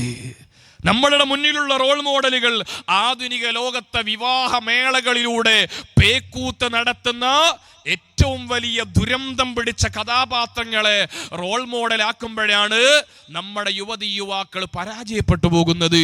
അതുകൊണ്ട് ഓർമ്മപ്പെടുത്താനുള്ളത്, നമ്മുടെ ജീവിതത്തിൽ അള്ളാഹു പൊരുത്തപ്പെട്ട, നബി സല്ലല്ലാഹു അലൈഹി വസല്ലമ തങ്ങൾ പൊരുത്തപ്പെട്ട പരിശുദ്ധ ഖുർആനിൽ അല്ലാഹു സുബ്ഹാനഹു തആല പറഞ്ഞു, വമാ കാന ലിമുഅ്മിൻ വലാ മുഅ്മിനത്തിൻ ഇദാ ഖദല്ലാഹു വറസൂലുഹു അംറൻ അൻ യകൂന ലഹുമുൽ ഖിയറതു മിൻ അംരിഹിം. അല്ലാഹുവും റസൂലും ഒരു കാര്യം തീരുമാനിച്ചു കഴിഞ്ഞാൽ അതിൻ്റെ അപ്പുറത്തേക്ക് കടന്നിട്ട് അതാണ് ശരിയെന്ന് ചിന്തിക്കുന്ന സ്വഭാവം അതൊരു നല്ല സ്വഭാവമല്ല. ആ രൂപത്തിൽ എൻ്റെ ജീവിതത്തിൽ ഹറാമ് കലരാത്തൊരു വൈവാഹിക ജീവിതം എനിക്കുണ്ടാവണമെന്ന് ആഗ്രഹിക്കുന്ന യുവാക്കളുടെ കൂട്ടായ്മകൾ വളർന്നു വരണോ? അതിന് നല്ല പ്രചോദനം കൊടുക്കുന്ന പെൺകുട്ടികൾ ഉണ്ടാവണോ? ധൂർത്തിനെതിരെ അഭിമാനത്തോടെ സംസാരിക്കുന്ന പെൺമക്കൾ ഉണ്ടാവണോ? അതിന് നല്ല പ്രചോദനം കൊടുക്കുന്ന സംഘടനാ പ്രവർത്തകരുണ്ടാവണോ? അപ്പോഴാണ് വിവാഹ ജീവിതം അല്ലാഹു പൊരുത്തപ്പെട്ട രൂപത്തിലുള്ള മുനാക്കഹത്ത്, നല്ല വൈവാഹിക ജീവിതം നയിച്ചാൽ ആ മനുഷ്യൻ ദുനിയാവിലും ആഖിറത്തിലും വലിയ സന്തോഷത്തിലായിരിക്കും. ഹബീബായ മുഹമ്മദുർ റസൂലുള്ളാഹി സ്വല്ലല്ലാഹു അലൈഹി വസല്ലമ തങ്ങളുടെ സുന്നത്തുകൾ നശിക്കുന്ന കാലം, അള്ളാഹുവിൻ്റെ റസൂലിൻ്റെ സുന്നത്തുകളെ അവഗണിക്കുന്ന കാലത്ത് എൻ്റെ കല്യാണത്തിന് എത്ര സുന്നത്തുകൾ നടപ്പിലാക്കാൻ കഴിയും എന്ന് എഴുതി വെച്ചുകൊണ്ട് ആ സുന്നത്തുകൾ പൂർണ്ണമായി ഞാൻ പാലിക്കുമെന്ന് പ്രതിജ്ഞ എടുക്കാൻ കഴിയുന്ന യുവതി യുവാക്കളെയാണ് സമൂഹത്തിന് ആവശ്യം. അങ്ങനത്തെ മക്കളെയാണ് ബാപ്പമാര് വളർത്തിയെടുക്കേണ്ടത്. അത് കേവലം കല്യാണത്തിന്റെ തലേ ദിവസത്തെ ചർച്ച കൊണ്ടുണ്ടാവില്ല.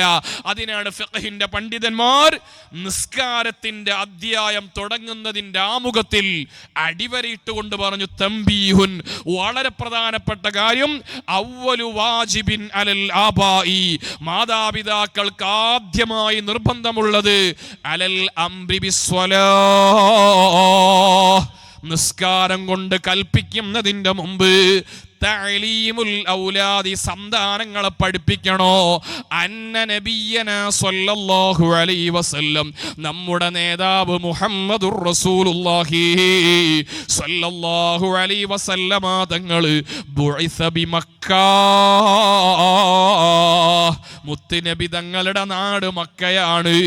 വദുഫിന ബിൽ മദീന, നബി തങ്ങളുടെ പരിശുദ്ധ ശരീരമുള്ളത് മദീനയിലാണ്. അവിടുത്തെ വലിയ വർണ്ണനകൾ മക്കളെ പഠിപ്പിക്കണം. മക്കളുടെ ജീവിതത്തിൽ നബി സല്ലല്ലാഹു അലൈഹി വസല്ലമ തങ്ങൾക്ക് ഒന്നാം സ്ഥാനമുണ്ടാകുമ്പോൾ മാത്രമേ അല്ലാഹുവിൻ്റെ റസൂലിന് ഇഷ്ടപ്പെട്ട കല്യാണം നടത്തണമെന്നുള്ള ചിന്തയുണ്ടാവുകയുള്ളൂ. അതുപോലെ വിവാഹ ജീവിതം കഴിഞ്ഞ ചെറുപ്പക്കാരോട്, യുവതികളോട് ഓർമ്മപ്പെടുത്തുന്നു, പരസ്പരം വിട്ടുവീഴ്ചയാണ് ജീവിതമെന്ന് പറഞ്ഞാൽ ഫമൻ അഫാ വ അസ്ലഹ ഫഅജ്റുഹു അലല്ലാഹ്, വിട്ടുവീഴ്ച ചെയ്ത് പരസ്പരം ഉൾക്കൊള്ളാൻ കഴിയണോ? നല്ല പുരുഷൻ, നല്ല ഭർത്താവെന്ന് പറഞ്ഞാൽ ഒരു പെണ്ണിൻ്റെ ഗുണങ്ങളും ദോഷങ്ങളും അറിഞ്ഞുകൊണ്ട് ജീവിക്കുന്നവനാണ്. ഒരു പെണ്ണിൻ്റെ മേന്മകൾ മനസ്സിലാക്കണം. ഒരു പെണ്ണിനുള്ള ചെറിയ ചെറിയ ന്യൂനതകളും ഉൾക്കൊള്ളണം. ന്യൂനതകളെ പരിഹരിക്കാൻ പറ്റുന്ന മനോഭാവം ഒരു പെണ്ണിനെയും ആക്രമിച്ചുകൂടാ. ഖൈറുക്കും, നല്ല പുരുഷന്മാർ, അൽതുഫുക്കും ബി അഹ്ലിഹി, പെണ്ണിനോടും കുടുംബത്തോടും ഏറ്റവും നല്ല മാന്യമായി പെരുമാറുന്നവനാണ്. ആയിഷാന മുത്തുനബി തങ്ങൾ വിളിച്ച പേര് യാ ഉവൈഷ്, ഓ കുഞ്ഞു ആയിഷ എന്നാണ്. ഭാര്യമാരെ വിളിക്കുന്ന പേര് പോലും സ്നേഹം പ്രകടിപ്പിക്കുന്ന പേരാവണം. അവരുടെ നേരിട്ടുള്ള പേരങ്ങ് വിളിക്കുന്നതിന് പകരോ സ്നേഹത്തിൻ്റെ ഇരട്ട പേരുകൾ അവരുടെ ഉമ്മമാര് വിളിക്കുന്ന പേരിലേക്ക് പോകണമെന്ന് എന്നാണ് അത് പഠിപ്പിക്കുന്നത്. അതുപോലെ ഭാര്യമാരുടെ മഹത്വങ്ങൾ മനസ്സിലാക്കി അവരെ സപ്പോർട്ട് ചെയ്യാൻ കഴിയണോ? അതേപോലെ സഹോദരിമാരെ, ഒരു നല്ല പെണ്ണിന്റെ ഗുണം എന്താണെന്നറിയോ? സ്വന്തം ഭർത്താവിനെ മനസ്സറിഞ്ഞ് ഇഷ്ടപ്പെടലാണ്, സ്വന്തം ഭർത്താവിനോടുള്ള താല്പര്യമാണ്. ഖദീജ ബീബി റളിയല്ലാഹു അൻഹക്ക് സ്വർഗത്തിൽ നിന്ന് വലിയ പ്രതീക്ഷ കൊടുത്തത്, ഖദീജ ബീബിക്ക് അല്ലാഹുവിന്റെ സലാം കിട്ടിയത് നബിതങ്ങൾക്ക് ഇഷ്ടപ്പെട്ട ഭക്ഷണം ഇഷ്ടപ്പെട്ട സമയത്ത് നബിതങ്ങൾ പറയാതെ എത്തിച്ചു കൊടുത്ത അല്ലാഹുവിന്റെ റസൂലിന്റെ ജീവിതത്തിന്റെ പാതിയായിരുന്നു ഖദീജ. അതുകൊണ്ട് ഖദീജ ഉമ്മയെ കുറിച്ച് മുത്തുനബിതങ്ങൾ എത്രയാ സംസാരിച്ചത്.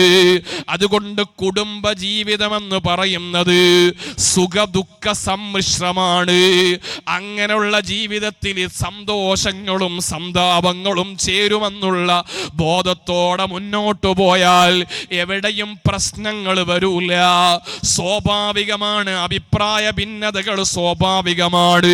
അഭിപ്രായമുള്ളിടത്താണ് അഭിപ്രായ ഭിന്നതയുണ്ടാവുകയുള്ളൂ. അതിനെ സ്നേഹത്തോടെ പരിഗണിക്കാൻ കഴിയണോ?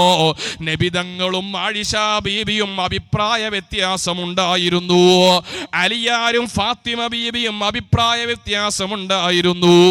അലി റളിയല്ലാഹു അൻഹു പാടിയില്ലേ, ഇന്നൻ നിസാ ശയാതീനുൻ ഖുലിഖ്ന ലനാ നഊദു ബില്ലാഹി മിൻ ശർരി ശയാതീനി.